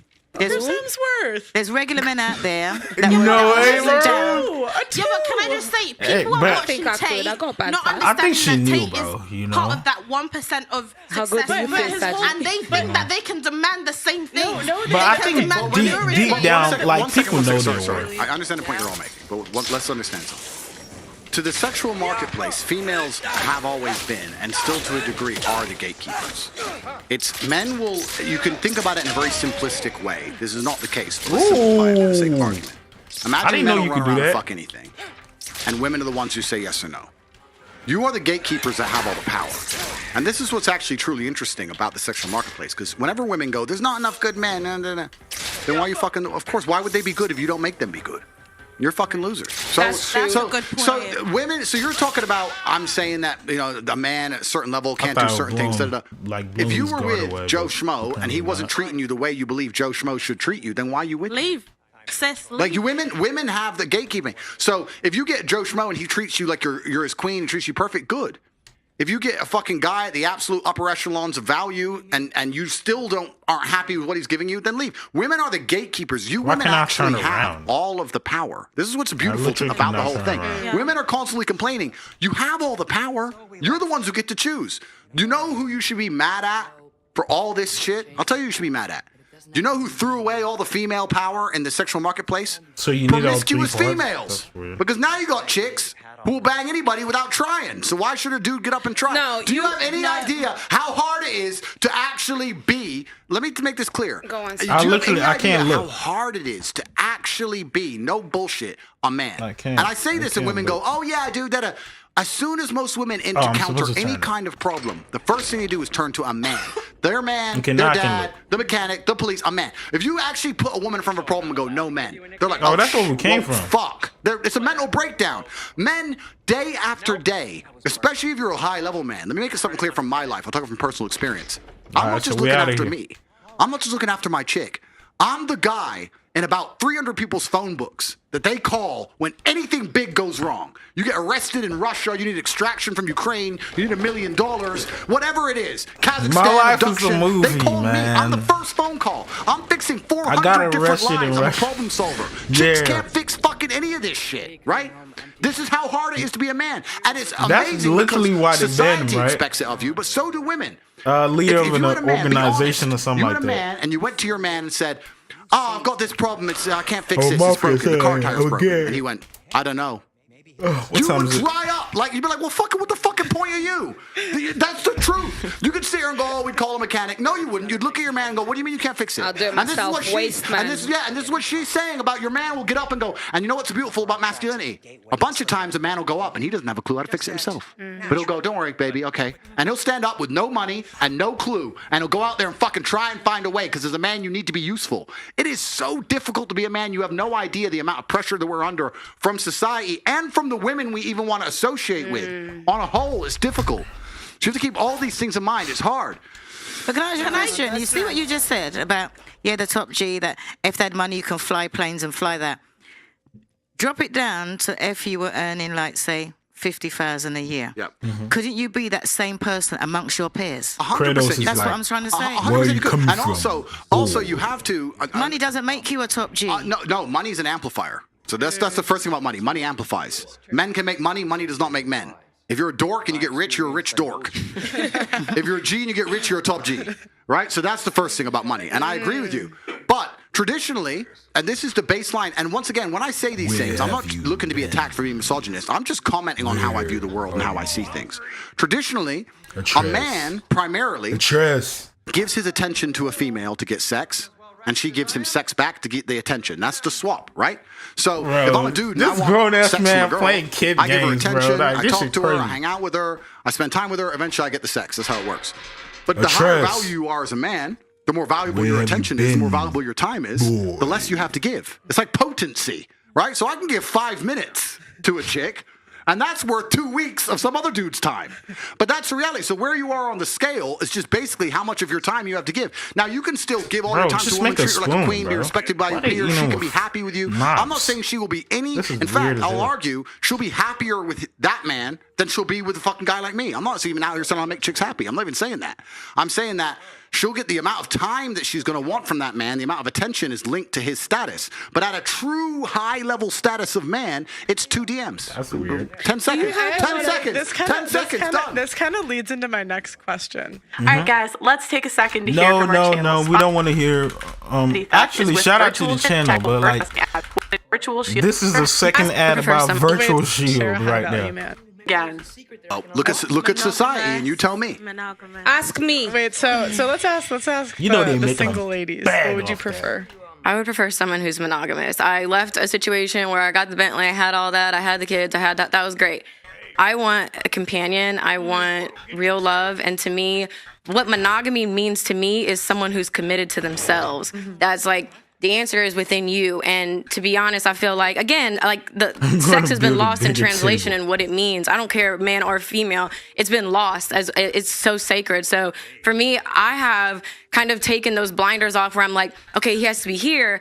I'm okay with dating the trainer in Austin, Texas. That's just where I'm at. Like, I don't need a certain thing because I know what I'm wanting. Most guys in that percentage are not going to give me. So I would rather have a monogamous man than someone who can do whatever. So you think the personal trainer is going to be monogamous?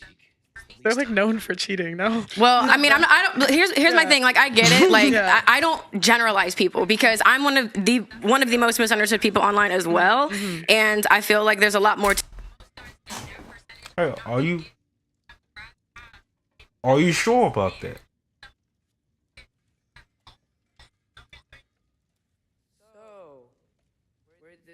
Are you sure about that? Wait, what the hell? What's it? I was like, bro, why am I hearing my stream, bro? Bro. She's not misunderstood, bro. Come on, bro. She embraced it. You know what I'm saying? If you embrace it, like, that's you, bro. I'm sorry. Ain't nothing misunderstood right there. Misunderstood to me, is when I don't like to just put everyone in a box. You read a whole book, bro. Are you serious right now? I'd like to get to know people. So no, I'm not gonna just say, oh, well, of course he's gonna cheat on me. Like, no. Okay. Would you take a guy that makes $35,000 a year and had a dad bod? Monogamous? Had a dad bod? Yeah, dad bod. I feel like for me, I would want someone who. Sorry, go ahead. Okay. No, she's not. She goes to the gym. I pour into myself, and I'm accountable for my shit. I'm aware of what I got going on. I'm not gonna have a mom bod. I'm in the gym. I had a baby a year and a half ago. I'm in the gym 4 to 5 times a week. So I would want someone who can match at least the work ethic. Now, when it comes to money, I know for me, I want to be able to. I do not want to rely on a man. I have literally done that before. It didn't pan out in my favor. Okay, because what happens is you get the rug ripped from under you, and then now you fucking get out, bitch. Give me the motherfucking keys. It isn't that. So for me, the lifestyle I want, I am responsible for. So I don't look for a man to make X amount of dollars because anything that I want, I'm gonna get myself. Well, because in my head, I feel like a guy's just as likely to cheat if he's in the top 20% of like looks. Just as likely as money. You know what I'm saying? Like, it just doesn't. Let me ask a quick question, just so I can clarify something, because I understand your points. You're saying you want a partner, a life partner. Are you sure? And I'm not accusing. I'm genuinely asking. Are you sure you're not confusing the amount of time the man spends with you with his monogamy? Because they're different things. Because what happens a lot of the time, if a man's out here chasing chicks, he's barely home. But imagine you had a man who was home 7 nights a week. He was always home. I'm talking about like an hour, like during his work lunch. You don't even notice. Then would you even give a shit about monogamy if you had all of his time effectively? Would you really care? I still would care because I feel like that's still just an hour a day, and it's not really quality time. I feel I really have been in so many different situations. Again, the trainer in Austin to the NBA player baby daddy. Like I have seen all of that stuff, and it's just my personal experience and perspective to where I want someone that sees the value in the Grand Canyon. I want somebody who I understand. Okay, so that's a good point, and so I'll just ask the first question. I'm gonna ask the second question. The realization you've come to is an interesting one. It is something that happens, especially to females as they mature. Don't you think it's strange, or why do you think that 0 women on Earth choose those kind of men who they perhaps have slightly lower status, but are more likely to be loyal to them, and be monogamous, etc. In the modern world, because like I said, the world's changed. Why do you think 0 women choose them when they're at the peak of their choices? So when a woman is 19 and she can go anywhere she wants, every man wants her. She can go on any yacht in Miami. She can get flown. What is happening? This must be the squirrel that tends the world tree. That delectable aroma. Could it be? Pardon the intrusion. Bro, the screwing on my ass cheek is crazy. Yes. Amber resin. Delightfully nutty with a hint of squidding. No. Not one for gastronomic exploration, I see. Wait, if you're Ratatosker, why are you so different when we summon you for help? It's a long story. But you are correct. I am indeed. I don't need nobody climbing me, bro. That's crazy. Ratatosker is merely one of my spectral aspects, and a particularly nasty one at that. I consider him so far removed from myself that he's practically a different person. This is a new character, so I gotta like pay attention. Come out and see your friends. My bad, y'all. Fuck off! I'm busy. I suppose that was to be expected. Anyway, now that I've polished off all this resin for you, would you like the seed back? It is the seed. Indeed, a seed of Yggdrasil, to be precise. To be precise. Since my dwarven tenants performed their little reconfiguration, you'll need seeds like these to open up new destinations on my tree. Your tree, huh? Yes, my tree. Here, let me show you.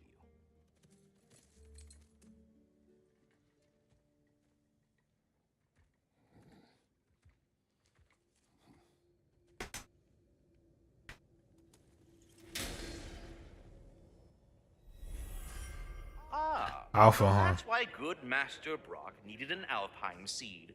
Clearly, you have important matters of. It waits with a long and difficult journey. The training grounds of Niflheim holds secret rewards. Niflheim and hold unfinished business. Choose carefully. Let's go to Alpha.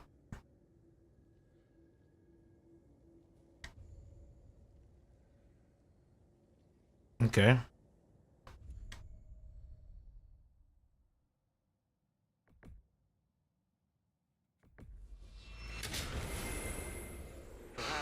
Thrown out to Dubai when she has all the choices in the world. Why is she completely uninterested in those kind of men? And then when she gets to a certain age of maturity and there's a whole new generation of girls who have all the choices, then they sit there and go, you know what? I deserve monogamy and they all of a sudden want to grow up and mature. Why does no woman decide that when she actually is at her most valuable? I feel like like I said, I don't like to speak for all women. I just speak for myself. But I know for me that I was looking for a man for a lifestyle, something that I was not able to do individually by myself. So that's why it's like, well, yeah, I want to be able to do this, do that. I want to go for the football player that was just on GQ. And in reality now I realize, well, okay, there's a lot that comes with that. I can make my own money. I don't necessarily need that type of guy for the happiness that I'm looking for. Again, seeing value in the Grand Canyon is a lot different than like, okay, here's money for this, here's allowance for that. And that's the same thing as you asking why a man that is 20, 21, 23 is not a top G like a 30, 40-year-old man. No, the point, your age actually dictates your sort of maturity to a large extent. Well, I'm arguing the point. The point I'm trying to make is that what I actually think happens, especially in the modern world, because the modern world's all fucked up and nothing's the way it's supposed to be. The traditional life path of a female is she's 17, she's 18, she's 19, and her value is massively inflated. And I don't blame her. Of course it's massively inflated. Imagine being 19 years old, have achieved exactly fucking zero in your life, knowing nothing. You put makeup on, and sports stars, billionaires, actors, the most important, famous people on the planet, the richest men on the planet are begging for your attention. Like, you know, the ego you're going to develop. Let's all be honest, right? The ego you're going to develop is going to be monumental. I'm special, I'm so gorgeous, all this bullshit, right? And then what happens as they grow older, as new generations come along? Because the truth is, most women are at their peak attraction, let's say in their early 20s. As they grow older, what women become is far more fearful of competition. This is why you'll see a woman who's a bit older go, oh, I really want monogamy. What she's scared of is her dude getting a 21-year-old. That's what she's fucking scared of. She may not know it. She may not say it. But basically, that's what the truth is, because she knows a 21-year-old is going to be more desirable, higher status, more fertile. That's what she's scared of. Cheating is bad when you're 30 or 27. So no, but it's not about that. I'm telling you the shift in the female mentality, because when a female is 20, she doesn't give a fuck about any of this. She doesn't want to find the nice man. Now she's trying to, like you're saying, chasing a lifestyle, chasing Mr. Promiscuous, chasing Mr. Famous. Doesn't give a shit until she starts getting scared. Oh shit. Oh, my age begins with 3 now. And then they change, their mentality changes. It's a fear element. That's the reality. And it's a biological fear element. I'll give you an example. 30, bro. You know what's amazing about humans? We are still very primal. The other girl is 30, bro. When men like these two and me, when we walk through the mall, people just move. It's like you can sense when the big animals turn up, right? It's something amazing about humans. If you have a very attractive 45-year-old woman, she's gorgeous. Who killed him? But a gorgeous 19-year-old walks in, look at that 45-year-old woman's face. She's furious. She fucking hates her. She just doesn't like her for no reason. Yeah. Because women understand, unfortunately, but your age is a massive indicator in your value. In an inverse way to men are more valuable as we get older. Every woman knows that. Every woman will sit here and go, yeah, I know a man who's older than me. Of course. But if I say it the other way around, I'm misogynistic. It's just the reality of the world. So then we have to go into the other point. The point is this. When you were at your peak value, you had zero interest in monogamy. But then you find a man who's 35 at his peak value. Okay. He's finally struggled and worked, because when he was 19, no girl spoke to him. When he was 23, he was broke. When he was 24, he had no life experience. When he was 25, he couldn't fuck. When he was 20, whatever. He finally gets to the point where he's now at his peak value. Him at 35 is you when you were 19. And then you're sitting there saying to him, no, you should be monogamous. It's like, well, you fucking weren't. You did whatever you wanted in your peak. Now I'm finally got there. And I had to work for my shit. God gave you. God and L'Oreal gave you. Good, I had to fucking struggle. I had to go through hell to get on this yacht. You got on the yacht with an Instagram DM. I had to buy it. And now you're telling me I need to fucking settle down and behave and grow up? Fuck you. Because it's bullshit. You're assuming that the journey is a man that starts with nothing to something, because there's a lot of men that is have exactly the journey of every man on earth. We are born without value. Do you think so there's specificity in that. Can I just because that's not how it should be for everybody, and that's not how it is for everybody, and not for every woman either as well, may I just say. Can I ask Brittany something? Bro, the arguments, she's making bad arguments. You've learned in the past. Mm-hmm. And now you're going to find someone to settle down. With hindsight now, not prepared at all. Would you have reversed it and started young, looking for someone to settle down with, looking for those values that now you know? I'm talking that with hindsight. Okay, well, I actually, from 18 to 22, I was in a relationship. I've always actually been a lover girl, despite what I put out online for, I've never seen you online. Yeah, that's fine. Well, that's even better. I have always wanted one person, and I feel like I was so delusional in thinking that, oh, I'm like you said, like I have value, I'm beautiful, I'm this, I'm at my peak. Like, why wouldn't you want to be with me? So, going into these relationships, or just just people. Mm-hmm. My goal was always to get commitment. Like, I'm giving you my time. I'm pouring into you because I want commitment. And the reality is I never really understood my value. So I was going through guys, giving up sex, doing this, and it didn't make sense. So I believe in, I stand on everything I do. Like, I don't do apology tours. It is what it is. And I think that's where I feel like when they talk about women being delusional and all these other things, it is true. Because what you have to understand is that there are repercussions to your decisions, which is fine. Mm-hmm. So then you're talking about, okay, well, I want this type of guy, I want this, that, and that. You're talking about maybe monogamy. That's 3 to 5% of animals are monogamous. I think that's what it is. Right? So your window is really, really small for what you're looking for. And even to go on to the point you said where you were talking about it's like a subconscious fear, I think it's like, for me, I feel like if it was more of a fear, I would have just stayed in my situation. Like, it wouldn't have made sense. Like, I mean, that was my first kid. I thought I waited and did it right. I left because I believe it. There's something else on my heart when it comes to love, and I'm just going to have to trust that. And if that means being alone, having a dog, I have to take that chance, because the Bentley, the ring, the house, and still getting, again, deceived, right? Disrespected, because deceit is disrespect, right? So I cannot settle for that. I can't suck a dick and shut up. And that is where a lot of people don't like my views and what I represent, because it is something new. I don't know how it's going to fucking end. I don't know what's going to happen. What would you tell your 17, if you had to, what would you tell your 17-year-old self, knowing what you know now?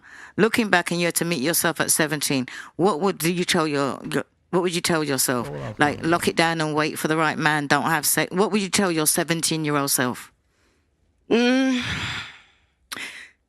the answers aren't outside of you, because I feel like I'd always look for men to answer all of my questions that I've ever had. I thought when I had a man, it would complete me. And I feel like too, especially with like my dad not being in my life, you look for somebody to guide me. Like, so that's where for me, I put too much value in someone else having the answers for me.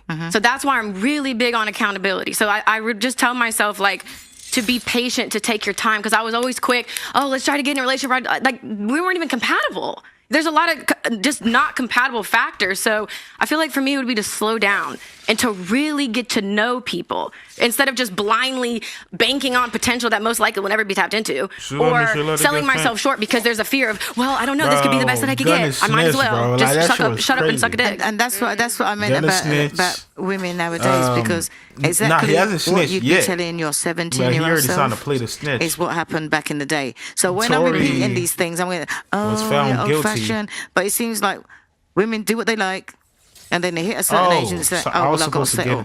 But it's not settling, you're just getting whatever you can. You know, or whatever you deserve. You know what? Because if you think back now, you'd be telling people now, rather than say that auntie's old-fashioned or auntie don't know what she's talking about, look what she'd be telling her 17-year-old self, which ain't nothing that I ain't already said. Yeah, because that's fine. Really and truly, let me finish. Because what I've always said, and you can check, I'm an older version of you. So where you've been, I've already been on up come back. So that's why I asked you, what would you tell your 17-year-old self? Because me telling you is, I'm telling my 30-year-old self. Do you understand where I'm coming from? So it's not that I'm old-fashioned. It's just that women hit a certain age and then realize, oh my God, it wasn't that old-fashioned. You know, it works because it does. But there's no point in waiting till you're a certain age to start thinking about it.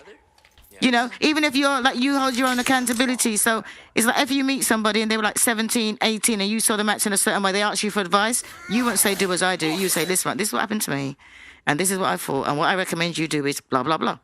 Am I right or am I wrong? If they ask you for your advice. No, I totally get what you're saying. Like, I totally agree with that. I think that no matter what you decide to do, you have to accept whatever repercussions come behind that. So any advice that I give to anybody is do what you want, but just know there are repercussions, good, bad, or indifferent, that are going to come behind it. So, I mean, and I think that's just where I'm at. I don't even think it's like an age thing. I think it's like, in reality, I have a son, and you really start asking yourself questions. And again, I hate that it took having a child to really look into my life and call myself out on my bullshit. So if you got pregnant earlier, if you got pregnant at 18, 19, would it? I was always on birth control. I was on birth control for a decade. I got off birth control because the person I was with wanted to have a baby. Okay.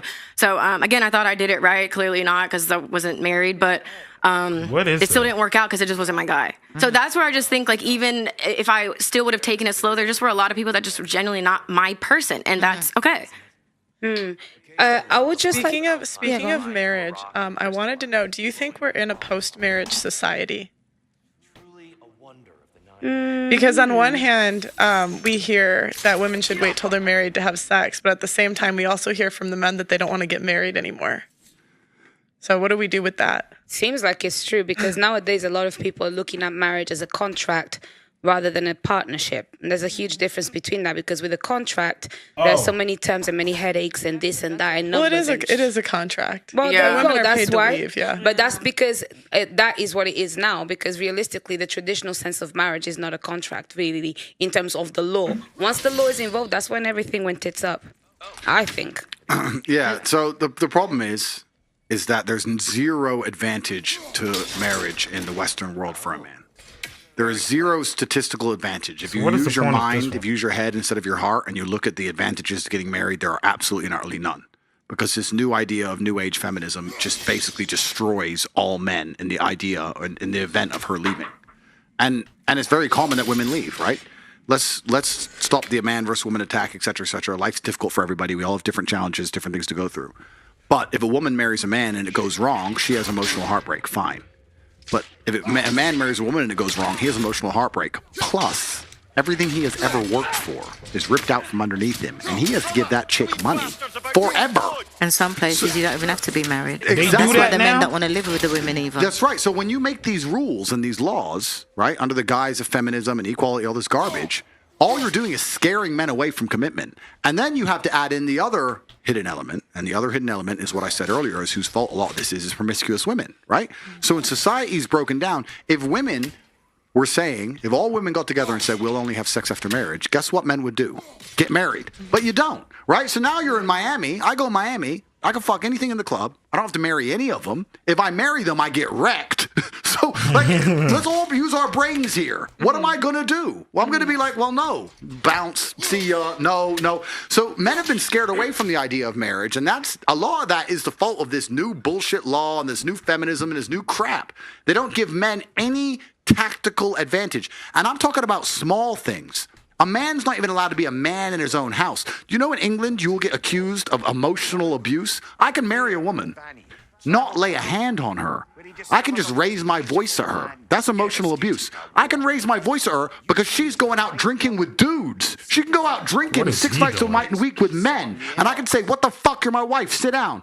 She can call the cops, call me emotionally abusive. I get arrested now. Now there's a court case against me. I have to go to court and defend myself. She'll divorce me, take my house. I have to sell my car because she's drinking vodka with fucking God knows who. But you notice that it's insanity. What do you think of child support?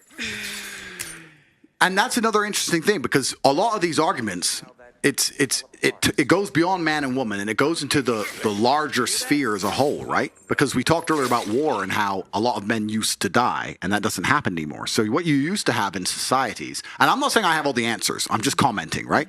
What you used to have in societies is a bunch of men would die at war, because men have more dangerous lives than women. There'd be a bunch more women than men.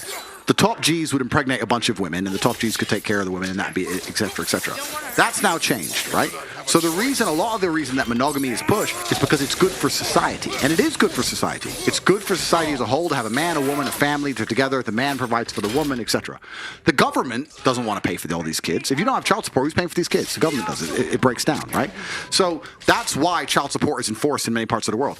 In certain other parts of the world, child support isn't enforced because they have religious beliefs or genuine family beliefs that keep the families together. But in the Western world, now you need child support because you've broken things down to the point where men don't want to be married to chicks. Chicks don't want to listen to the man. The man can't even be the man in his own household. He can't even feel respected where he goes. His woman gives him no status. And now he doesn't want to fucking deal with her anymore. So how do you get that kid paid for? Well, then tell the man, or you go to jail. And you just come along with the fucking long arm of the law and you fuck him. And so, yeah, it's difficult. It's hard to answer. Yeah, but it's hard to answer. The true answer to all of it is an idealistic answer. I don't like to think idealistically and talk idealistically, but it's the truth. The true answer to it is to instill in the man a sense of duty in which he wants to take care of his woman regardless, because that's his child. But you will do that. I'll tell you how you do that. You do that by inspiring out of the man by being a very good woman. So I'll give you an example. If I had a child with a woman, and she was always a great woman to me. She never cheated on me. She was a good woman to me. And I was running around being whatever. And she's like, look, I just can't put up with you anymore. You're top G. You're going to do what you're going to do. I'm going to look after your kid. You can see him anytime you want. I care about you. Please don't leave me in poverty. I'd say, cool. 100%. I'm not a fucking dickhead. Can I cool, say, but that's a real man though, because I was in a situation but I was just in a situation like that to where it's like hearts don't break even, and that's the reality too. It's like if those morals and principles are not instilled in a man, none of that shit matters. So obviously the child support stuff obviously hits close home to me because I'm already $50,000 just in lawyer fees trying to get him to provide. Yeah. You know what I mean? And it sucks because it's like you play in the NBA, like why don't you want to do more? And it's just because, again, of the relationship. It's personal. It's not about our son. Personal. That's right. So it's like, yeah, if you're not... So I just feel like it's like, why do you get money for making a poor choice? What the? Well, it wasn't a poor choice because it took two. I'm not trying to like disrespect you in any way. It's just like... If you left, no, so it's like, why do you get money for it? It just doesn't make sense. because we made a commitment. So we made at the end of the day, we made a commitment. We have a forever commitment. Fuck marriage. We are forever family. So again, as someone who is literally going through this, if I made more money than him, I would be paying him child support, and that would be fair to me. But this is what's really interesting. What's truly interesting is if you go to other countries And I'm talking about civilized countries, right? If you go to Poland or Czech Republic or whatever, these countries, which are in many metrics more civilized than the West, they're safer to live in, they're cleaner, etc. There's no child support laws. So if you have a divorce, the man just takes care of the woman because that's his kid, and that's just what he's supposed to do, and that's just it. So what you're saying is, you're right about the man having the morality instilled inside of them. And my point is that the reason a lot of this doesn't exist, the reason men don't have morality installed in them, is not just about the individual case of the man. It's about society as a whole. It's about women as a whole, men as a whole, the dating game as a whole, the life he's living as a whole, and this is the world we live in. This is why I was talking about how dangerous new think is, because now we have this new think, this new world, and we're living in this new world. And the truth is, as a man, now the game has changed. In the game of chess, sometimes it's not about winning. It's about making sure you don't lose. If you can not lose, if you can not blunder any pieces and protect your king long enough, you'll win the game. And there's a lot of men who are now like, okay, how do I not lose? Well, you know what? I become fucking ruthless. That's how I don't lose. I get all my sex because the women are promiscuous. I get laid as much as I want. I don't let anyone fucking tie me into anything dumb. Any bitch wants to get fresh to me or fucking talk to another dude, I cut her off financially. And you just get ruthless so you don't lose the game. But that's because the game's been rigged against men. So the harder you rig the game against us, the more ruthless we're going to have to be to compete. And it's unfortunate. I'm not saying I have the answers. I'm just saying why men do what they do. Can I just say with regards to Brittany, I just think that with regards to child support, you've got a kid, you look after it. Hey, I do. Not you, the men. I was like, I do look after my son. No, not you. Okay, I was like, no, that's why I said. No, that's why I said with regards to the child support. That's what I first said. I think that you have a kid that you should look after it. I don't agree with men giving the women money. But I think it's disgusting that a man can have a child and not support it. So do I. But this is another thing. So this is the comments we have to make, right? Because we don't have all the answers. We have to make the comments on it. This goes into the deeper point. Every time a court rules in favor of a chick having $100,000 a month, that puts men off to a level. Like, it's fine if there was a baseline child support, $1,000 a month, $2,000 a month. That's if you have a kid, baseline, regardless of income. If your man wants to give you more, he does. If he doesn't, whatever. When you come along and start saying this percent of a man's income, do you have any idea how scary that is to a man who works for his money? He works for his money. And do you know why it's scary? It's not just because he's giving his money away. It's because he knows he isn't giving money to the kid. Yeah. The kid, you can raise a kid on $500 a month in most of the world. You want that kid in Gucci, you in a nice car, going on dates with another dude with my money. I'd rather burn the fucking house down than to give it to you under those fine circumstances.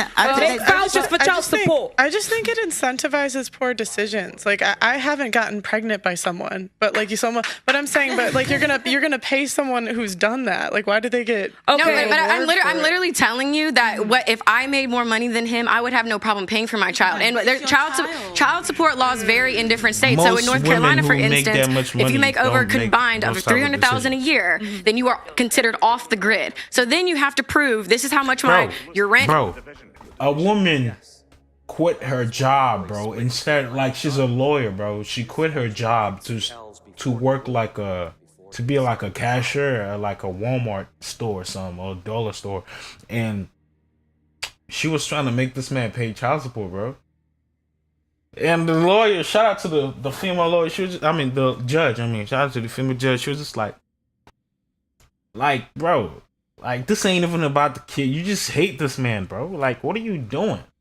Like, this is bad for you. And like, it's so stupid, bro.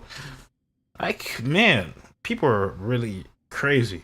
Is any bill that my son occupies, I get a percentage of. So on the low end, it would be 50%. If there's a big enough salary gap, it could be up to 97%. In the court, the judge gets to decide what makes the most sense. So if my child's father makes $20 million a year from basketball, he gets to decide if $6,000 is a lot, if $8,000 or $10,000, whatever. But you have to prove that. So it's not like you just it's enough money for a Chanel bag. Like, these are my son watches Peppa Pig. That's a cable bill. You know what I mean? So it's a percentage of everything. So you're not like just living it up. You're just living. So you're able to. There's a roof over your son's head. My whole point is that, like, it's all down to choices. And the man made a choice too, because I can't get pregnant unless he nuts in me. I understand that, but I'm then there's nothing to argue. You're the one that's only in control of who gets born. Abortion's legal.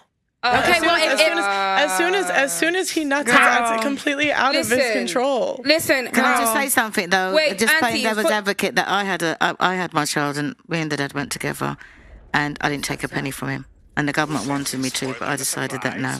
that he was better off that my child, I look after him myself.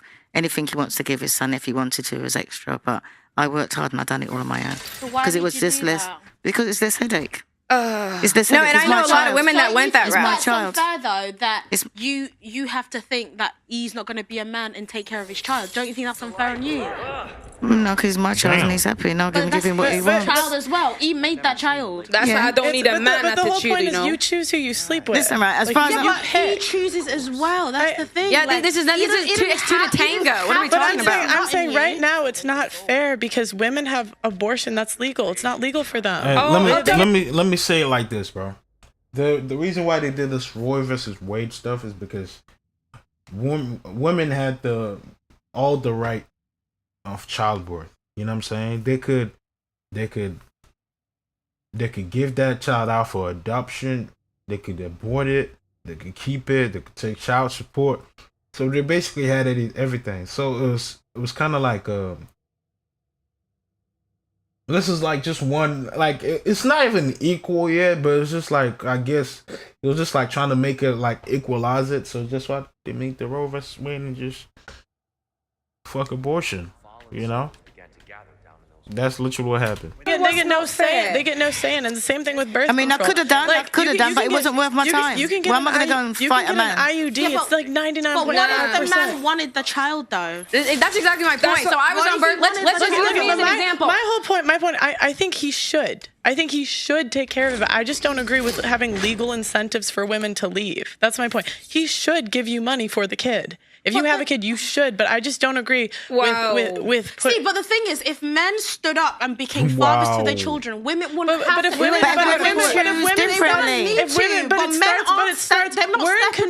in control of who we sleep with. So at the end of the day, that's not the point, because you pick who you sleep with. Okay. So if you pick a guy that's getting girls pregnant left and right, but she doesn't know that he's not going to be there. She doesn't know that. If she married him, she'd be all right. She trusted this man to be a father to a child, and now she's left with a child, and no one's going to support her. Marry him. Don't you think that's unfair? Should have married him first. I mean, you can get married. Of course. You can, that's what I'm saying. Look. This happened because she left, bro. Let's keep it a buck. If they were still, I think they were married, right? Were they married? I think they were married. If they were married, I don't think this would be a problem. To be honest with you, you know, it's that simple, bro. He felt like he got played. You know what I'm saying? Trying to get back. That's all it is. They playing themselves, bro. Which is not okay. But. It's just like marriage is what solves look who I'm trying to talk about, bro. Like, problems. Are you guys actually what I'm trying to say, marriage will solve her financial problems. You've already spoken, Auntie. Please don't cut me off. This is the problem, yeah? Stop acting like every woman that leaves a marriage and gets divorced is because she's this and she's that. There's a lot of women that suffer and they actually need the support and the legal incentive so that they know when they leave, somebody can back them up because they'll be on their own. Stop acting like men are angels, because there's a lot of men that are dealing with a lot of the traumas that they have from a man's world being difficult. The same way that Andrew Tate explained, a man's world is highly competitive. Men are out there suffering. It is hard to be a man, and a lot of the time, the person takes the brunt of it is the woman. So yes, she's well within her right to leave, take her child, and be in a better place. And the government should step in to make sure that that man that made her make that decision steps in for their kid. Can I say something? The time that she takes to take care of the child is the time that she doesn't have to go to work. So she's already down on income, and she's having to be taking care of the child on her own. That don't make sense. Not every man is a bloody angel, and not every woman is a devil. Hang on. Hang on a minute. Leave. Go ahead. Hang on a minute. How do you do that? When did I say a man was an angel? How do you do that? How do you do that? I'm talking. No, I waited. Right? So now it's my time to talk. Talk to me. What I was saying to her is that if she had got married first, then she would have been all right. She would have to be fighting through the court. So the same law that you're saying would have supported her and her child. And that is the difference between getting married first. No, and that's what I'm saying. And that's what when people were saying about. Just gives you more money. Hang on a minute. Divorce and kids. You just a good decision, yeah? Excuse me, but I shut up when you were talking. Go on, apologies, my auntie. Right. So what I was trying to say is that there is an incentive when women get married first and have children. Because I'm not saying that you, I'm just saying women in general. If a woman gets married first before she has a child and then it leaves, then it's totally different. Like he said before, she's set up for life. if she leaves. She's out for life. So if somebody else... for life without marriage, though, that's the point. No, and that is... What you want to hear. No, and as a person, again, let's ask somebody who's actually going through, because none of you fucking know what the fuck you're talking about when it comes to child support, lawyers, none of that shit. None of you fucking know, okay? So you don't. The reality is, if I would have gotten married and did everything right and did everything the moral way, right? Guess what? All I would have on top of what I'm going through with child support is alimony. So I'm still in the courts fighting, whether I'm married or whether I'm not. So that I get what you're saying, because hey, you at least get the commitment to, you know, maybe back up that he's gonna be there, but it doesn't ensure anything. Everybody wants a fucking guaranteed thing. There's no guaranteed in life. We're talking different places. When you're in America and you're married and you divorce, you still got to fight for your money. And would you still yes, not you in have England. to get a lawyer. Right, not in England. In England, you get a lawyer and it's sorted. That's the difference. You wouldn't have to be going there saying, "Oh, I need this for my child and I need this." Once you get divorced and you go to court, it's that much. Alimony and child support are different. I'm saying she just spent £50,000. She's still. Hey, PJ, take care of your child, man. And I don't trust her either. I don't think that's the problem. I think she's trying to charge tooth and nails, bro. Why Kim Kardashian needs $200K to take care of her children, I don't fucking know. You know what I'm saying? I don't think it's that bad. No food, no clothes cost that much, bro, for a month. I don't care what they're talking about. They're not paying for rent. What the fuck, bro? It's insane. And after that, and they making money, bro, because, bro, they're literally casting Keeping Up with the Kardashians. Is that show still going? I don't even know. Right? You have to pay that. You would not have to pay. I saw the clip where her son was showing her they got her nudes in Roblox. That here. You would not have to pay that here. You would not have to pay that here. Do your research. You would not have to pay that here.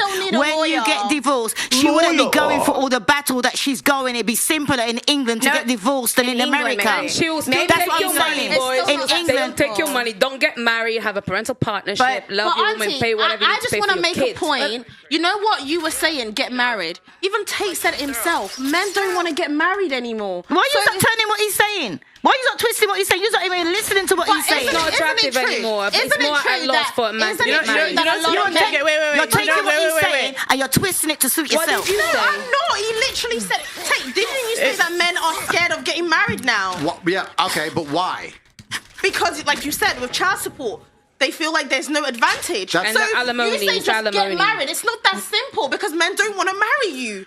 Okay, so let's analyze that point. And first thing, back to the child support thing. What's actually interesting to talk about is there's a lot of countries in the world where most men in their 20s don't want to get married, bro. And it functions. They just want to, right? So you have to, they want to if get you it want down. to pay attention to actually, learn about society as a whole, it's very interesting to study all the different societies and economies in which there is no child support and children don't die. I mean, people get divorced and they still find a way to function. And it's interesting, and it's a very long conversation because it extrapolates about how the whole society works as a whole. That's the first point. Second thing, I'll actually sit here and argue the point that I don't think any man really ever wants to get married. I think that women convince them to get married. Yeah. And I think that any woman who is genuinely serious about convincing her man to get married could do it. I don't think, in the modern world at least, men wake up and go, can't wait to get married. But what they do is they get a chick who's so good and ticks so many boxes and makes them so happy, and she'll sit there and say, you know what? It would mean the world to me. Please. And he'll go, oh, for fuck's sake. All right, then. And that's what happens. So I still think you can convince 99.9% of men to marry you. The point I was making is, the society isn't convincing the man to marry you. It's not like it used to be where the man believed he had to be married. Society's done the opposite. So it's your job as a woman to make it clear to him that it is worthwhile. Once again, how would you convince a man it's worthwhile for him to say, that's my wife? Status. That's how you do it. This is a misunderstood hack to men as a whole, is status. If you can convince that man, but by marrying you, his status will increase amongst his peers, he's going to do it. And for anyone out here who disagrees with me, the things men do for status, let's actually analyze how baseline men are. What is status? Status is respect, right? Men kill over respect. Men, gangs kill each other over respect. A man will smash another man's face in for insulting him. We will die for respect and status. You tell me we won't get married? We'll die for... We'll go to the front line of a war, and the only reason we don't walk away and abandon our post as artillery shells rain is because we're afraid of being mocked for being a coward. We'll die for status. So status is what it's all about. It's what it's always been about. If you wanted a man to marry you, status. And it's the same thing with nearly anything you want to do with a man. I'm smart. I don't know anything about your personal life. I'll be honest. I don't know, right? But I'll tell you this now. If this dude, this NBA player, believed that he would be higher respected amongst his peers and amongst society for taking care of you properly, that's what he'd fucking do. He doesn't feel that because either he's rolling with the wrong people, or you've pissed him off in a way, or something public's happened. I don't have a clue. But something's happened where he feels like, if I take care of her, I'll look like a bitch. That's what he's scared of. If it was inversed, he had no problem giving you money. Because that's how men function. I'm telling you right now, as a man, I'm telling you what I would do. If I had a chick with a woman, right there, and she went on the news, top G's this, and fucking... like I said, I have no idea what you've done, but I'm just giving my personal made-up scenario. Oh, yeah. She would go on the news, top G's this, and he fucking lied to me, he's a piece of shit, da-da-da. And then I bought her a Bentley. Women's be like, well, look, she insults Top G. She insults him, and he's a simp. Da, da, da. But if she was like, you know what?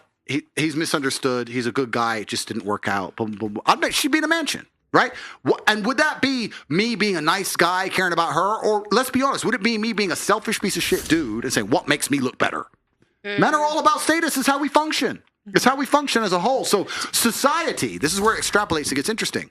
When society, with this new think, has destroyed all of the baseline humanities and baseline understandings of how men interact with women. And now, all the things we previously understood about what made a good man, what made a good woman, and how we should act together and how we should interact has been erased. Nasty. Of course men are acting like dickheads, and of course women are doing wrong things, so nothing makes sense anymore. You've taken the chessboard and moved all the fucking pieces around. Nobody gets it. It should be very simple. I'm a man, I work hard, I take care of my woman. I'm the man of the house, she treats me with respect, she would never insult me or raise her voice to me in front of other people. She has a problem, she brings it to me in private. We act as a team, we work together. If we break up, she was a good woman to me, she fulfilled her roles the best she possibly could. I'm still a man, I'm gonna take care of her. But all of that is gone. All of it's gone. All of it. And it's gone because of all the ideas we were discussing earlier. The feminism, the new age bullshit, the fucking dudes left and right and center. All these things, all these baseline things have eroded society to the point where now you have men ignoring their paternal instinct. You have men who will sit there and go, that's my child, but I fuck her. That's actually a massive observation to make about how fucked up society is. And it's all, and it shouldn't be that way because men in a lot of the world are not like that. I love how you just finagle his way. You have to look at all these small things. The small things we talk about, it's no big deal. She's goes on boats in Miami, it's no big deal. It is a big deal because now that dude ain't gonna want to fucking pitch up. You know when you ain't trying to point, so you like they're like who did that? You like. Yeah. I got it. I'm streaming right now. Yeah. Okay. More light elves ahead. I'll handle this. Maybe that's not a great idea. Support because you were on those fucking boats with the other team. And the thing is that do you think that men? That was well said, Sagittarius. Do you think that men marry for like high status families? Like I'm thinking of like Ivanka Trump. Like would someone marry a girl for like status in that way? Well, that is one of the most. I mean, if you look at arranged marriages, it's all for status, right? That's an example, but.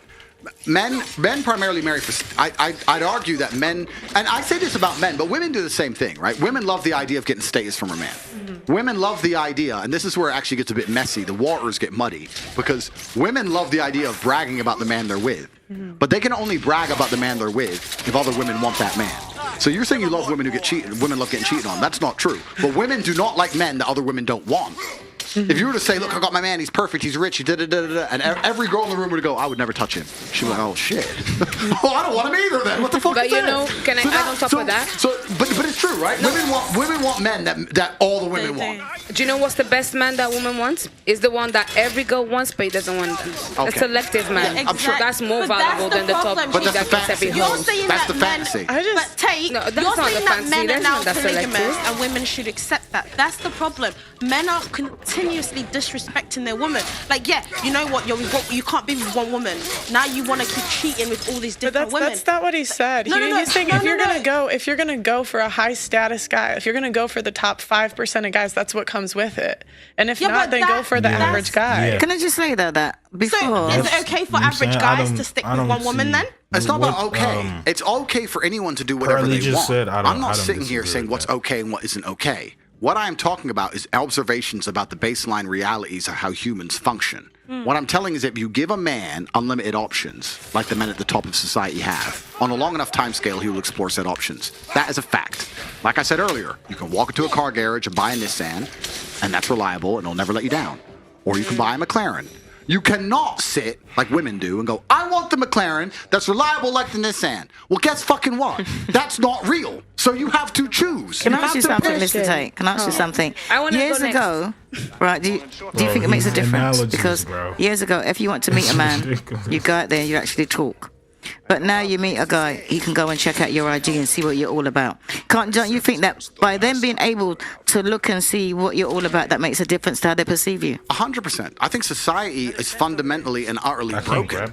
I think the way that men and women interact is broken. I think that men are broken. I think that women are broken. I think everything is completely fucked. Genuinely. And this is where we go into the small things. We're talking about status. You're right about IG. If I go on a date with a girl and I look at her Instagram page, I'm sitting there thinking, does this make me look good or bad? Yes, I want her to be hot. Yes, I want her to have followers. Yes, I want everyone chasing her.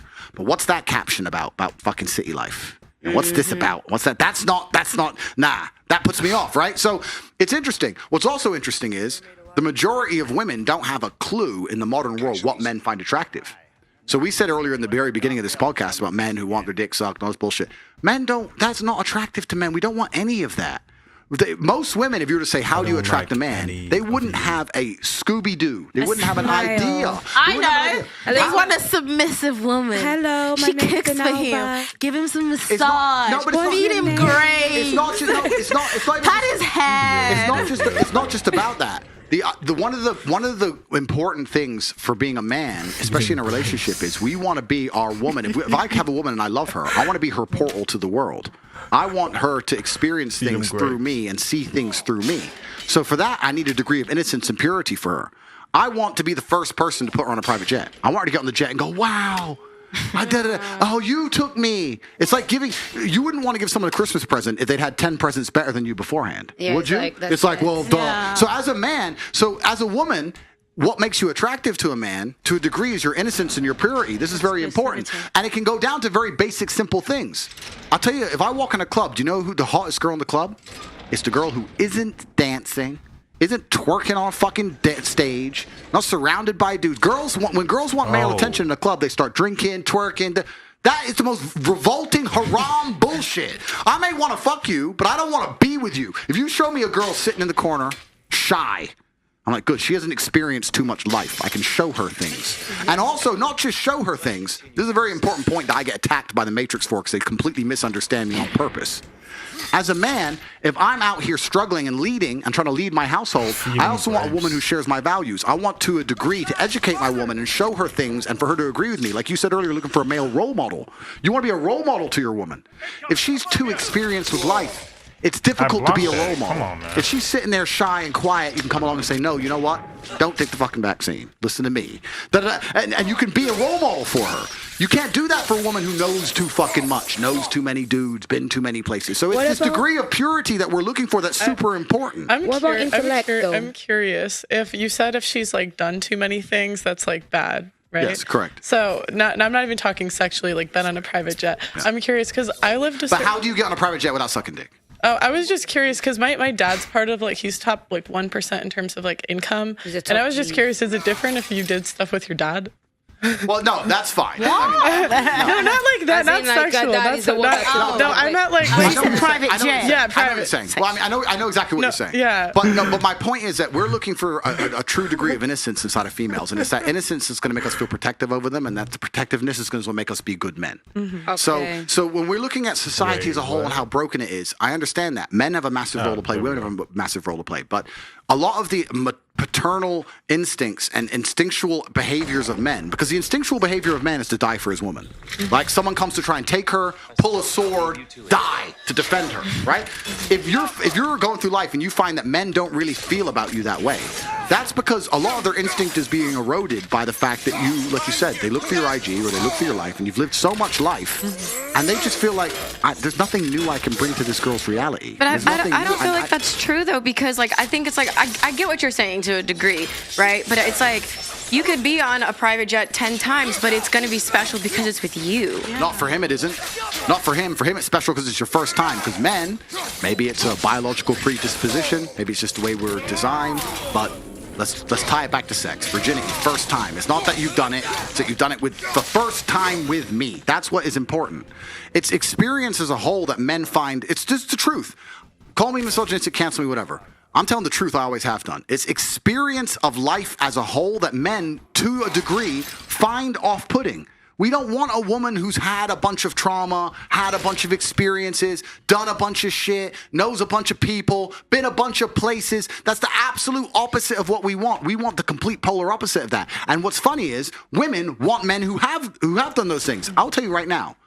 Go out there and find a virgin woman and say, do you want to have your first boyfriend? Do you want to lose your virginity to a virgin man or a man or a man who's had a couple girls? She'll choose a dude with experience as a virgin herself.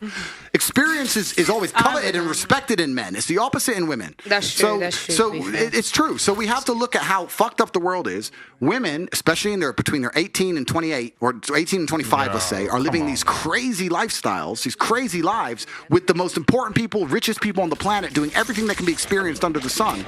And then at 29, 30, some dude's expected to come along, know he's second place to X, Y, Z, and be happy with that, and not allow it to hurt his ego, and sit there and pick it up and put a fucking brave face on. It kills him every day inside. That's the reality. He's in love with you, and you've been fucking where with fucking who? I can't afford a jet. I'm Joe Schmo. Okay. That fucking breaks their hearts. Do you think that hoes can ever be turned into housewives? Okay, I'll answer that question, and the answer is actually, truthfully, yes.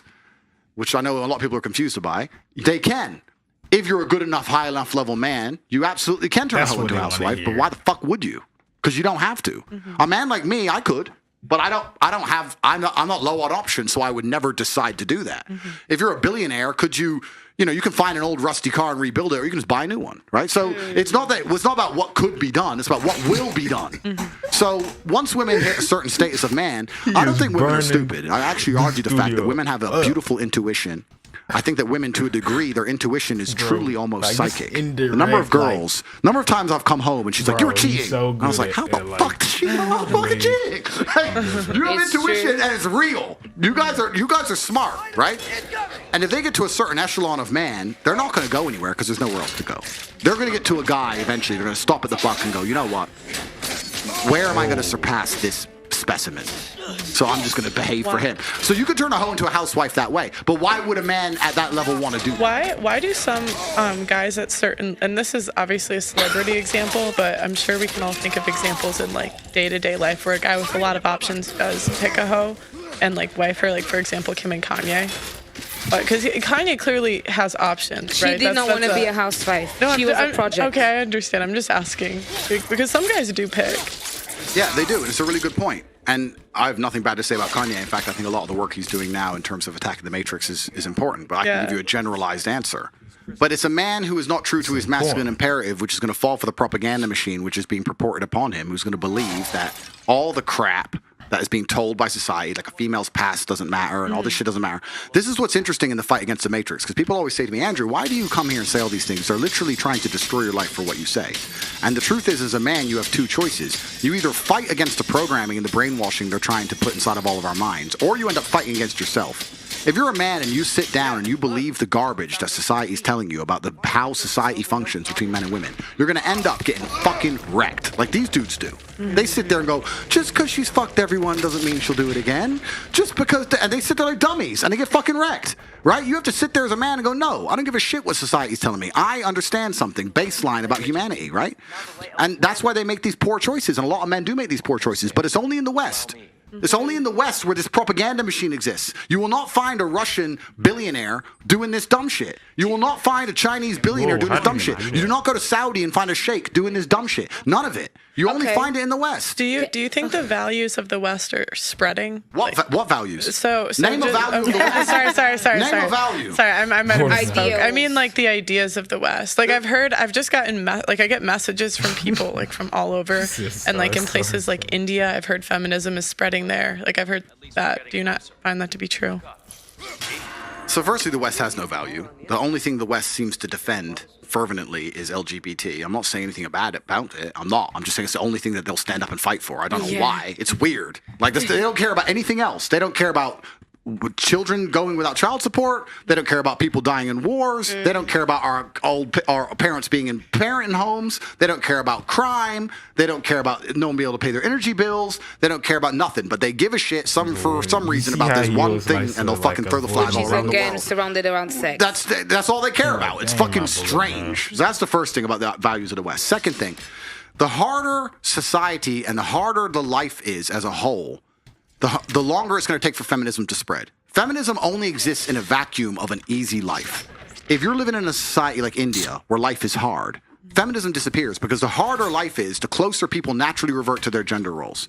If you got a bunch of 10 men, 10 women, stranded them on a desert island, and they had to survive, very quickly the men would do men shit and the women would do women shit. There'd be very little talk about feminism and equality, and all this shit would fucking vanish when shit hits the fan, right?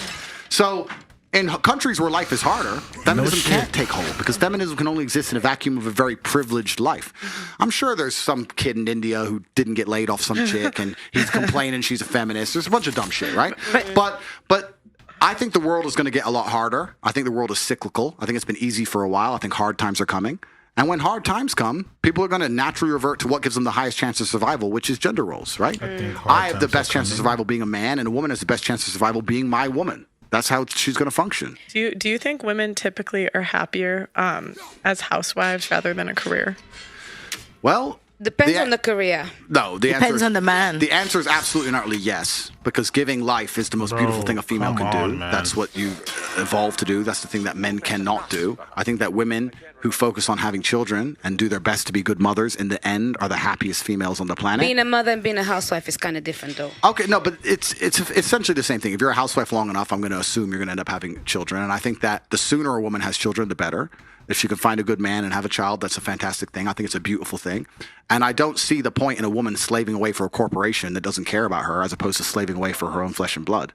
I think that's a complete waste of a life. I think if men are already doing that, why would you want to go along and do that because as well? Because a career is not just slaving away for a corporation. A career can involve a million different things. Well, that's exactly what a career is. It's slaving away for a corporation that doesn't care about you. And I understand you have to pay the bills, and I understand you don't want to be completely sufficient. You want to be self-sufficient. You don't want to be dependent on a man. I understand all that. But in an idealistic scenario, in the vacuum of ideology, if you could sit and be a woman and focus on having children or focus on doing a job, I think on a long enough time scale, you're going to be much happier with your progeny as opposed to working a job. Can I ask you a question? Because I feel like we talk a lot about hoes, we talk about a lot of the extreme. There's a lot of great matter in the middle. Sure. Where a lot of women kind of get lost. Yep. For example, I think that one of the issues sometimes that I hear a lot about, and I personally may say I feel it sometimes, is that when you're also a quite educated woman, intellectual, intelligent, whatever, smart, a lot of the time, naturally, you speak in a way that stands out from other people, right? And I find that a lot of the time that kind of intimidates some of the man them, where they start thinking this girl is a bit too much. Now, it is not my fault that I'm smart. It's not my fault that I can put one and one together very nicely, very quickly. What kind of man is going to be able to handle that? I was thinking This woman laughs like I don't speak 4 languages and got 3 degrees. Now I thought. What is she trying to say? You're not smart. It's okay. I speak for I do 4 reasons. So please, sir, can you help me out? I'm trying to find a husband, the kind of beast that can handle a woman like me. Well, this is another point, right? And I'm only answering generally, right? Because this is the first time I've met all of you ladies. You've all been very polite to me. You've all been very nice. I'm just talking generally. And I'm going to answer it based on your last sentence. Your last sentence was handle a woman like me. Mm-hmm. Let's look at the average man's life, like I just discussed earlier, how difficult it is, how competitive he has to be, and how many problems he has to fix. Do you think he wants to handle any woman? Okay, so... Do you, like the idea of any degree of problem, it's the straw that breaks the camel's back. Like the point of having a woman as a man, for me at least, is for her to be my peace and quiet. My life is stress. You see me, I'm rolling around with fucking security teams, and I got problems, and they're after me, and when I come home to my chick, the last thing I want to do is have to handle anything. I want her to just sit the fuck down and her make me happy. She used to be my positive energy. She used to be my sunshine in the rainstorm. Okay. So you're talking about him handle you. I don't know. I can't answer the question exactly, but if you're sitting there constantly arguing over small points or correcting him or that, he's probably thinking, this is a battle. I don't have the energy for another fight. Okay, so now let me add extra context to what I mean as well. So obviously submission is something that people talk about a lot. Yeah. For me, I'm a logical person, I believe, and I submit with logic. I don't submit by default because there's a level of respect that I believe I need to have to be able to submit. Obviously, it's not that I go around and I disrespect all men and everything, but I find that my level of thought process a lot of the times it makes it hard. No, so I know what you're trying to say. Yeah, thank you. You know, but you need to find a man you truly respect to submit to him, and I completely respect that. And that's the same with 99% of women. Like you're never going to submit to a man you don't respect. And respect is ultimately important because you're not going to sleep with a man you don't respect. You're not going to be attracted to a man you don't respect. Respect is the bottom line of it, and the man has a job to do. He has a duty to do to be worthy of respect. But this all goes back into a very interesting point. Some of the points I've kind of mentioned earlier. If I was a woman, if I was a chick, the chance of me ending up in a relationship with a man I don't respect is 0%. I don't understand how you girls end up. Well, I do understand how you girls end up here. You end up here because of feminism, promiscuity, promises that running around taking dick is fine, dumb shit, stupid decisions. I'm independent, so it doesn't matter that he's a dummy. Bunch of garbage. When you should be waking up going, you know what? I'm going to be extremely selective, and I'm going to take my time and be very, very smart because you're the gatekeeper. By the time you're in a relationship with somebody, you should have immense respect for that man. Absolute immense respect. You shouldn't be able to get there any other way. The only reason you've got there is because you've been tricked by society and lied to and told a bunch of fucking bullshit. So, so you're talking about submission and respect. Yeah, it'll come when you meet the right man, naturally. And this is another point I make because I have a lot of men message me. I trust, guys, please understand, the most Googled man on the planet. I have 100,000 emails a day from people, and I get dudes email me, how do I get my woman to submit? And I can't reply to all the emails, but if I ever read them, I'm like, bro, you're a fucking dork. Why would she reply to you? Why would she submit to you? You're a fucking nerd. That's the truth. I'm not out here saying submit to all men. Men are the boss. I'm saying, listen, there's natural balance in the universe. When you meet a G, I've never had trouble with a woman obeying me. She just wants to. It's natural for our dynamic. If she didn't want to obey me, we wouldn't even get to the point of a relationship. If she didn't feel like she wanted to listen to me, we would have never got to where we want to get. It just doesn't work. That shit only happens when the female's fucking giving up sex too easy and the dude's just picking up easy pussy and they end up in some bullshit relationship. They don't even like each other. That's dumb shit. That's dumb shit, right? But I don't have any of these problems in my life. And if you're a dude at home and you're watching this and you go, I want my woman to submit, and she doesn't, guess what? She doesn't respect you. And guess whose fault that is a lot of the time? Your fault. It is your fault as a man. It is. Yes. No, it is. Yes. No. That's what you guys need to damn here. Tell him, please. But it's not about blaming men and women because everyone has a problem. But then there's also men who are worthy of respect who women refuse to respect because of society. Tell the sisters so there's two sides to it, right? But a lot of it is if you're a capable enough man and you're brilliant enough, then the female has no choice. But it's very interesting. This goes back into a point I made earlier about how important it is for us men to find women who we don't believe have had a lot of life experience and look like they are. Because I got attacked. I'm going to make this point right now. I got attacked when the Matrix attacked me and fucking lied about me. They said that men are interested in women who are younger because they're more programmable. And that they're trying to make out that I'm making out that men are out here trying to get women and fucking do bad things to them. No, what I'm saying is if you find a woman who's younger and been through less things, less trauma, less relationships, less headache, she's lived less life, your ideals, if you ask any woman who loves her man, what's your favorite song? His favorite song. Who do you vote for? Who he votes for. What's your favorite car? His car. That's how it happens when a woman loves a man. And that makes the man feel good, right? If she's been through too much shit, then that's a lot harder to pull off. So that link is very important for men and women. But, so yeah, the Matrix attacked me with that. But it's very, very interesting. You have to understand all these small sub-dynamics and why things are happening and why the world is the way it is. And the baseline of it is that everything's fucked. Men aren't acting like men and women are acting like women, and it's all messed up. Oh yeah. Wait, so what about like your own autonomy and like just like you can your favorite car is your favorite car, my favorite car is my favorite car. Like why does it have to? Okay, I guess that's where I'm confused. Like why? Why does it have to be like that? Yeah, and that's a good point, right? I understand that completely, but I'll give you an example. I'll talk from personal experience because it makes it easy for me. I have a bunch of cars. I love cars. I have 32 cars. My favorite car is X. I pick up a chick. This is my. What's your favorite car? This one. I like that one. I'm like, all right, cool, whatever, no big deal. But the agreeableness is ultra attractive. It depends what the woman wants to do, right? If I was a woman, and let's say I'm 22 years old, and I meet a billionaire, and it's my goal to marry this man, and I go to his house, and I say, wow, you have so many cars. What's your favorite car? This one. Really? I thought that one too. It looks so good. Why that one? Because this. Oh, really? Okay, I'll try and remember that. That's how you get the dude, right? You don't get the dude by going, well, that one's a better color. You're a dickhead.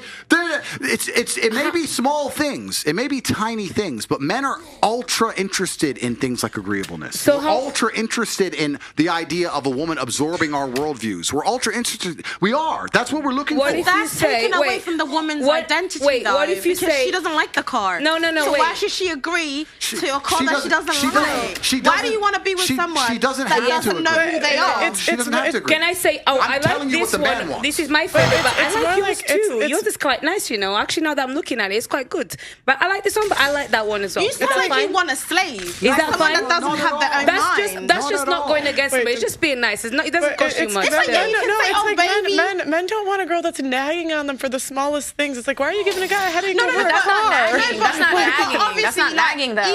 He's saying, oh, what car do you like? Why does she have to say his car? Like, she likes a different car. I just gave you a solution, though. I am talking about how, as a female, to be as attractive as possible to men. Now, I'm not saying you can't get a man if you say another car. I'm saying, how do you be as attractive as possible? Because you also don't understand how men think. It's different if you come to my house and choose to like another one of my cars. But what if I only have one car? And now you say, well, no, I'll pick you up my BMW. Oh, yeah, it's nice. I prefer Mercedes. You know what a man thinks the second you say that? Who picked you up in a Merc? That's the first thing that goes through his fucking mind. How do you know about Mercedes? What if you can buy your own Mercedes? That's not what crosses the man's mind. I'm telling you how men think. But then that's why.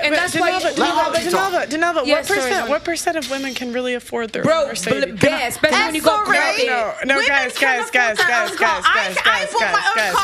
said a Mercedes. I said, okay. I said what percent of women? I drive a BMW. I said, okay. I'm really happy for you. I'm really happy for you. I said, what percent? The average woman makes $35,000 a year.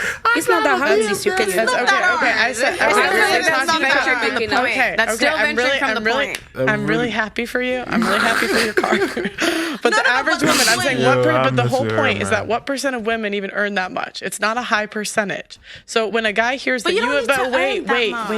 When a guy hears that you've been in this car and that car and that car, his automatic assumption is that you're an average girl. Not foolishness. And that you've been with a bunch of guys to get to that point. I've had a lot of experiences because of my dad, because my dad's very successful. But I've been in situations where I've said, like, oh, I did this, and they think it's with a guy, but it's with my dad. Because most guys assume that you were an average person. And that's the problem. You don't think that's demeaning a woman to say that she can't afford a lifestyle? It's not demeaning a woman. It's looking at a balance of probabilities. If I meet an average guy, I assume he makes average money. Like a I think it's just it's based on what. It's based on a balance of probabilities. Can I just say something? That it's all about making a man feel like everybody says, oh, he's a top G. But it's like, if your man put up a light fitting, and you're standing there watching him put up the light fitting, or you, Denelva, they're watching a man put up a light fitting, what would you say while he's putting it up, and how would you react? I'd be like, you're probably doing it wrong, but I'll let you finish, and then when you get back, I'll fix it. Right, all right then, but hang on a minute. And how would you act if your man was putting up a light fitting? I'd be like, well, thank you, baby. Okay. Well, I'll be like, see, the thing is, just answer the question. Answer the question. Please, what would you say if your man was putting up the light fitting? I'm just asking the question. I would be like, thank you, babe. Thanks for putting up the light fitting. I appreciate you. My man put up a light fitting. I was like, wow. He got it all out. It was all in boxes. He got his toolbox. He was up there on the ladder. Whatever you want me to hand you. I was like, oh my God, you're stripping wires. Oh my God. Then he said, oh, when it finished, I was like, it works. That's That's what he's talking about. Yeah. I agree. That is what he's talking about. When he's talking about the car, he's not saying you can get your own car. He's saying make the man feel like he's doing something, make him feel appreciated, like act like a child. No, I agree. You know, and that's what he's saying. He's not saying that. Oh yeah, you don't like that car. It's like my man got a car. It's like, oh my God, it's got heated seats. Oh, that's the same way a girl likes to hear. You're the most beautiful girl in the world. Exactly. I think it's got to be a balance, though. Like, yeah, I agree. I like to make my man feel good. When my man dresses up, I'm like, girl, you look so fine. Like, I like to make my man feel good, but he has to do that to me as well. Listen, right? He has to offer me that. I listen to Mr. Tate, right? Say about. Let me put, for instance, there's an artist that I like. My man likes it too. COVID had just sort of like finished. I got 2 free tickets to go to go. My man said to me, "You're not going." What would you do? I'm going. What would you do? What? You can't tell me why am I not going? It doesn't matter. He said to you, "You're not going." Because that's just illogical submission. Why tell me why I can't go? Okay, no, but the whole point is you pick someone that you respect enough to trust his judgment, even when you disagree. That's the whole point. I want to find somebody. That I don't agree with. Because you're your own person. Just because you're in a relationship. Guys, stop. Wait. We need one at a time. Why would you think it's something stupid or whatever? You trust the man enough to be with him. You trust the man enough to sleep with him. So why won't you trust his opinion? Why does he have to give that? If I say to my man, like I went in, if I say to my man, don't do this, the first thing is we're thinking, not she's telling me what to do. There must be a reason behind it why she's telling me not to do. Because she trusts me. I did not go. I had 2 free tickets. I did not go. I'll tell you why. Wait. Auntie, you asked me a question. I'll tell you why. Because the same way a man wants that sort of validation, a woman wants assurance. I don't want to just blindly do everything all the time, especially sometimes I'm thinking, okay, that's a good Okay, so let's talk. That's what submission is. No, so let's make a point. Auntie made a really important point. Because the point she's making is twofold, and it's extremely important. Because a lot of women talk about being submissive, but they're submissive when it suits them. That's not submission. So she wanted to go to the concert. He said no. She trusts him as a man. She didn't go. Absolute respect for that. That's exactly what my woman would have done. Exactly the same thing. Women go, I'm submissive. You're submissive when he's buying you shit in bed and you're submissive. But the second he says something you don't like, you instantly turn off the submission and run your fucking mouth. That's not submissive. That's manipulation. That's bullshit. So that's the first thing. The second thing is responsibility and authority are linked. And as a man, if I'm going to be responsible for a woman, I need a degree of authority over her. This is the reality of it. If I'm going to be responsible for paying your bills, and responsible for your personal safety, and responsible for your personal development, and responsible for fixing the life fitting, and responsible for everything that I'm supposed to do as a man, I need a degree of authority to sometimes come along and say X, Y, Z and be obeyed. If I'm going to have a ship, if you have a ship, the reason the captain has to go down with the ship is because he is responsible for everything that happens on that ship. And because of that, he has authority. If he yells at the shipmates and they all ignore him, then he can't be considered responsible for the problems on the ship, which means he doesn't have to die with it. If you want a man invested in a relationship, he needs to be responsible for you, but he needs authority over you. And you know what? The smartest thing you can do as a woman is sit and go, you know what? Go into this concert. Get out my it's 2 hours. Bitch. But this is going to piss him off, and it's going to be a splinter in his mind for years. Is this really worth it? Now, I'm not saying let some man abuse you, let some man treat you like shit. But if you have a good man who's good to you 99% of the time, and he comes along and he really cares about something, you should give him that grace and give him that, you know what, he's the man, he said it, boom, done. Because if something happened to you at that concert, if your bag was snatched, if you got fucking robbed, if someone tried to punch you, if someone grabbed you, who would you call? Okay. The police. Help me. The police. You call your man. The police. You call him. Senor Andrew, Mr. Tate King, Master Supreme Leader of everything, the universe, the Matrix, and all of that. No, I just say this because it keeps him chilled. I want to make my points the right way. You know. But Tate, do you not think that it's not respect? Wait, guys, wait 1 second. You go ahead. You want to say something? Just doing the most. Of course I have to do the most. This is the thing. What you don't understand is that as a lady, I am displaying to you that it's very easy to speak to a man like... You want to say something? Just doing the most. Listen. Wait 1 second. But Tate, do you not think that it's not respect? Wait, guys, wait 1 second. You go ahead. You want to say something? Just doing the most. Of course I have to do the most. This is the thing. What you don't understand is that as a lady, I am displaying to you that it's very easy to speak to a man like Andrew Tate as long as you don't need to step on his toes and you respect the authority that he has. I'm not going to sit here and try and fight against a man that has done a lot more in my life, been in rooms that I haven't been in because he's Andrew Tate. I respect you, but I can still put my point across. Okay? My point is No, but there is a point, of course. Can I just say something? When you say but after something, you just cancel everything you said before. However, it's a point, it's an acknowledgement, and then comes the counter argument, because I don't have to agree with things to speak. Okay? So my point simply is, fine, I get that. But at the end of the day, the same way that we have evolved now, as a woman I have evolved, I would expect, and what I do want is not equality, is a certain level of respect, which means that if I am also somebody that is quite smart, somebody that can take care of themselves, I've done all of this for about 30 years of my life, you can't tell me just no. What the condition is, the condition is, instead of telling me no, give me the assurance as to why you said no, because actually I am agreeable when you make me feel assured that what you're doing makes me feel safe, actually, because what women are looking a lot for is stability, and stability comes from knowing that you can trust a man. I don't trust blindly. It doesn't count if you're only agreeable when you feel like being agreeable. Can I just say something, Denova? That's Can why I just say something? I'm submissive. You're only submissive when you feel like being when you feel like it's Can I just say something, Denova? Out of respect. We live in different houses. Of course. If I went, he'd never know. Me and my man, because I'm a caregiver. Bro, if I went, he would have never known. Right. So I still didn't go. Okay. And? So what you were saying? So I'll say to you, okay, baby, you don't want me to go? Why don't you want me to go? Like, what's worrying? What's the matter? Why would you not want me to go? But why would I want to question him when he's always got my best interest at heart? Well, I want to know. I don't know why, because my best interest... Why should he have to explain everything? Wait, because you're not a child. You are also an adult. No, and it's not... And treating a woman like she doesn't have her own mind is very disrespectful. It is an acknowledgement. I'm sorry. Think about it, right? I'm 26, right? Yeah. I've lived my life all by myself. And then I'm in a relationship, and this man is telling me I can't go out. With no reason. Girls, let me give you an Does that make sense? Can I do that to a man and just say, I don't want you to go out? If I told my man, listen, right, you said you're going such and such, but you know what? I don't really think you should go. He'll think about it, and he'll say, you really don't want me to go? And I'll say, no, he won't go. That's a lie. That's not a lie. There's no man that's just gonna listen if we can do vetoes like that. Baby, I can veto, you can veto. Let me ask you girls a question. The reason she decided not to go is because this is obviously not a regular occurrence, right? So he had a reason, and she trusts his judgment. Let me give you girls a scenario. Let's imagine I'm with a chick, whatever. She has a concert. I say, I don't want you to go. And she replies like you, why can't I go? And I say, got a bad feeling. Don't go. Now what? Now I'll be like... So would you think the woman should just go, I don't give a shit about your stupid feeling and bounce? Or should she what is the reason There's no reason. There's no reason. I got bad feeling. Got bad feeling. This is the thing. That doesn't make sense. Wait, look at the key. A bad feeling. Listen, my sister, this is the key. When you say, I don't know, I just got a bad feeling.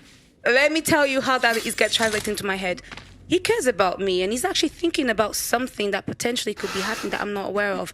I love him for thinking outside the box. But you've reassured me, you've shown me respect for being able to make my own decision. And that's all it takes. That's all a girl wants to hear. I'm sorry, you need a logical reason as to why you're going to tell me not to go. A feeling is not logical. A feeling is not logical. Guys, the whole point is like you're not the whole point is a guy doesn't want to explain like every decision he makes. And I don't want to but a lot of times, like men think things through a lot like more than we realize, and so he's already thought about it. He's already made his decision. It's a headache to him when every time he makes a decision, he has to explain it to you. That's right. And if you trust that man, and you've been with him as long as Auntie's been with her man, and he says something with the kind of relationship they have and the respect they have for each other, of course she's gonna be like, "Oh right, well, cool, done." That's trust, and that's trust. And I wasn't happy, of course. And also, that's a really good point about submission, because submission is largely misunderstood. Like, I can tell you a million stories. I've had girls who are like, "Yeah, you're the man, you're in charge, and yeah, no problem." Yeah, she's cool, and she's cool on the jet, she's cool in Dubai, she's cool in the restaurants, she's cool in the 5-star, she's cool in the Lambo. But the second I say something that she half doesn't like, then she's like, "Well, you know what?" Then she's a feminist, right? So women do this very well. A lot of women flip flop. Like if you trust your man and you really want to be with him and you really want to submit to him, there's going to be times you're going to submit in ways you don't like. That's the whole point of it. Yeah. There's going to be times when you have to do things you don't want to do. I've actually said this in the past. I respect you in the fact that you're willing to give a woman a life. You're willing to provide for her. So I respect that you can then tell her, I want you to do this, babe. And she has to listen. You're right. But a lot of women, They want autonomy over themselves. Personally, I don't want a man that's going to provide for me just so he can tell me to sit down and I'm a dog and I'm going to sit down. Let's understand because I can make my own decisions too. Let's understand something. Every man will give you a life. It's just a matter of whether you're happy with the life. Not every man can afford it, though. No, exactly. Every man will give you a life. It's just a matter of whether you're happy with the life that man is capable of giving. And this goes back into the earlier points we were saying. You can find a good man who will work his ass off and give you the best life he can possibly give you every ounce of strength inside of him. He'll give you all he has. You can get that. But if you're going to wake up and go, no, I don't want that life. I want that life. Well, then that comes with problems. Yeah, and I don't know. This is the cognitive dissonance that most females operate under, where they sit and go, I want that life, but I want him to act like that guy. I want the Nissan and the McLaren. You can't have both. What about you need to decide, and there becomes a degree of female maturity, as you said earlier. You get to a point where you're like, you know what? Maybe all that glitz and glam and bullshit isn't worth it. It's not worth it. You grow up, right? Yeah. And that's fantastic. And you make a different decision. And I'm saying that a lot of women get to that point. The problem is, in the modern world, the shit women did before they got to that point, from 19 to 24, pisses the man off to the point where he's never going to be as good as he could be. It's different in your world, right? You met a man, you stayed with that man, ding. I know plenty of people. First man, high school sweethearts. The world was different only 40, 50 years ago. The second man, they've been married forever, 50-year marriages. All that shit's gone. And then we have to tie back into all the other sub-points I've made. Into you've had a very fun life at your peak sexual value from 19 to 24, running around doing X, Y, Z. Now you're with this guy who can't give you the life he knows you've already lived. Part of him feels inferior. His status is damaged because all the shit you did is on Instagram, and he ain't the one who gave it to you. And now you're expecting a whole bunch of crap out of him. And now, when he comes and works his ass off and manages to save up and buy a BMW and picks you up, hey, I got a BMW, you go, yeah, I like Mercedes. And this is the point you're missing. It's not about the fucking car. It's about something larger than that. It's about making him feel like he's a man again and like he's in charge. A woman shouldn't have to make a man feel like a man. You're sitting here going, I'm an autonomous female. I can fucking like that. But what are you doing? You're damaging the psyche of the man who's trying to love you. Is it worth it for a fucking car? What do you mean by loving? Can we break it down? Tate, can we break it down? Does loving mean that you listen to what I have to say and also think about what I want and not just what you want? Is that what loving means? If that's it, I can subscribe to that. But I'm not going to subscribe to sit down and you have to sit down. It's not about that. I'm a grown-ass woman. I pay my own bills and you're going to tell me what to do? That's fine. But it gets to a point. It gets to a point where you have to sit and analyze the scenario you're in and try and realize and pick your battles. And I'm telling you, you may not realize it, but a man does a whole bunch of shit for you that you don't know. He's watching the shows you want to watch. He's listening to you talk gossip about the girls at work. He's fucking going, yeah, I like that dress. He doesn't give a fuck about any of it. He's doing it for you. See, but the second it's back the other way, you have some fucking issue with the car. Right. I think, you know what I'm saying? I'm losing brain cells. Yeah, he's right, because women talk nonsense for a long time. I think like, yeah, babe, you're right. Yeah, babe, can't believe she did that. It's true, babe. Oh, yeah, that show is good. Yeah, babe. Yeah, it's true. You become a I agree. Men do a lot, but women do a lot too. As much as if my man caters to me, I will do anything to make him happy. If he says, "Oh, babe, I like this meal," I will make sure I can cook it for him, because guess what? He actually cares about what I want as well. You can't just have a one-way relationship. It's not one way. I'm just saying. I'm just commenting. I'm just saying, if I was a woman and I had to make a man as attracted to me as possible, my goal would be to give that man status and make him feel good about himself. And I would be very, very careful talking too much about life experiences or opposing views, not because he's out to oppress me, not because he's an evil, horrible person, but because he's trying to find somebody with a similar life view. He's trying to find somebody he can show the world to, trying to find somebody he can feel like he can teach things to. That's how you get the best out of a man. I'll tell you now how you get the best out of a man. That's why I got Clementine. No, but if you go into a man's room when he's playing video games, and he's playing video games, and you say, all you do is play video games, and you nag him, he'll play video games. If you walk in there and go, you know what, you're so smart, I've seen you do so many amazing things, and you said so many amazing things, why do you waste your time playing video games? You could show me so much. Now you're going to get him off the fucking console. Yeah. But I know it's an ego play. I know your old girls are like, why should I have to do that? There's a lot of things because it tells you look pretty in the morning. It's because you win. It's because in the end you win. You talk about why should I have to do that? Well, why should you have to work hard in the gym to get six pack? Because you win.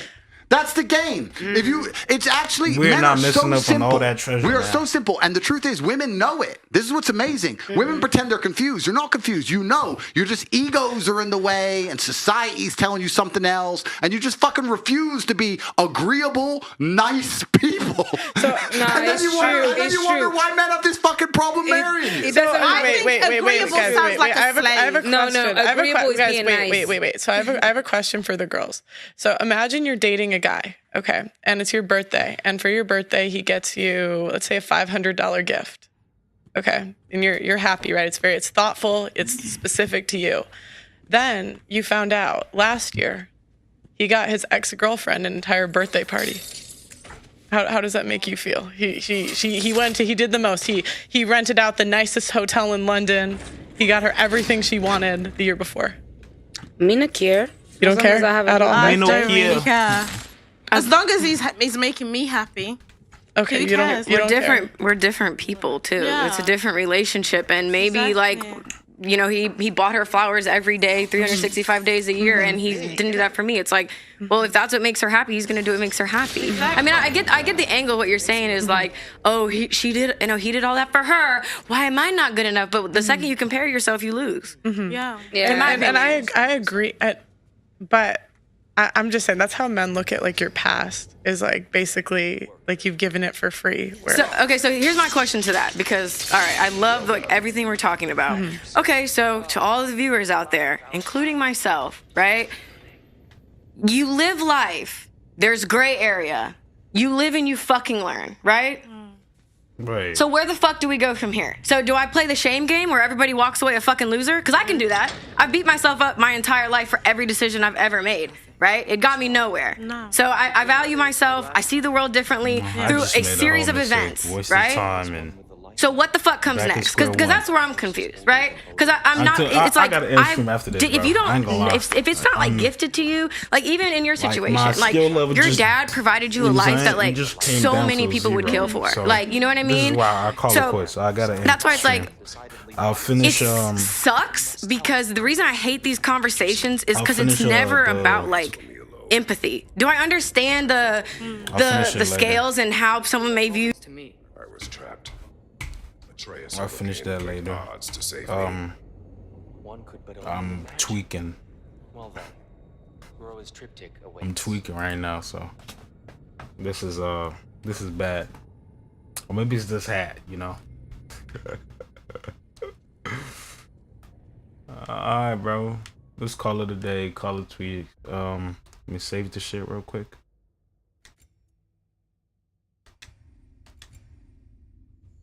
Okay. Yeah, man. Call this shit a day, bro. Let me get out. Come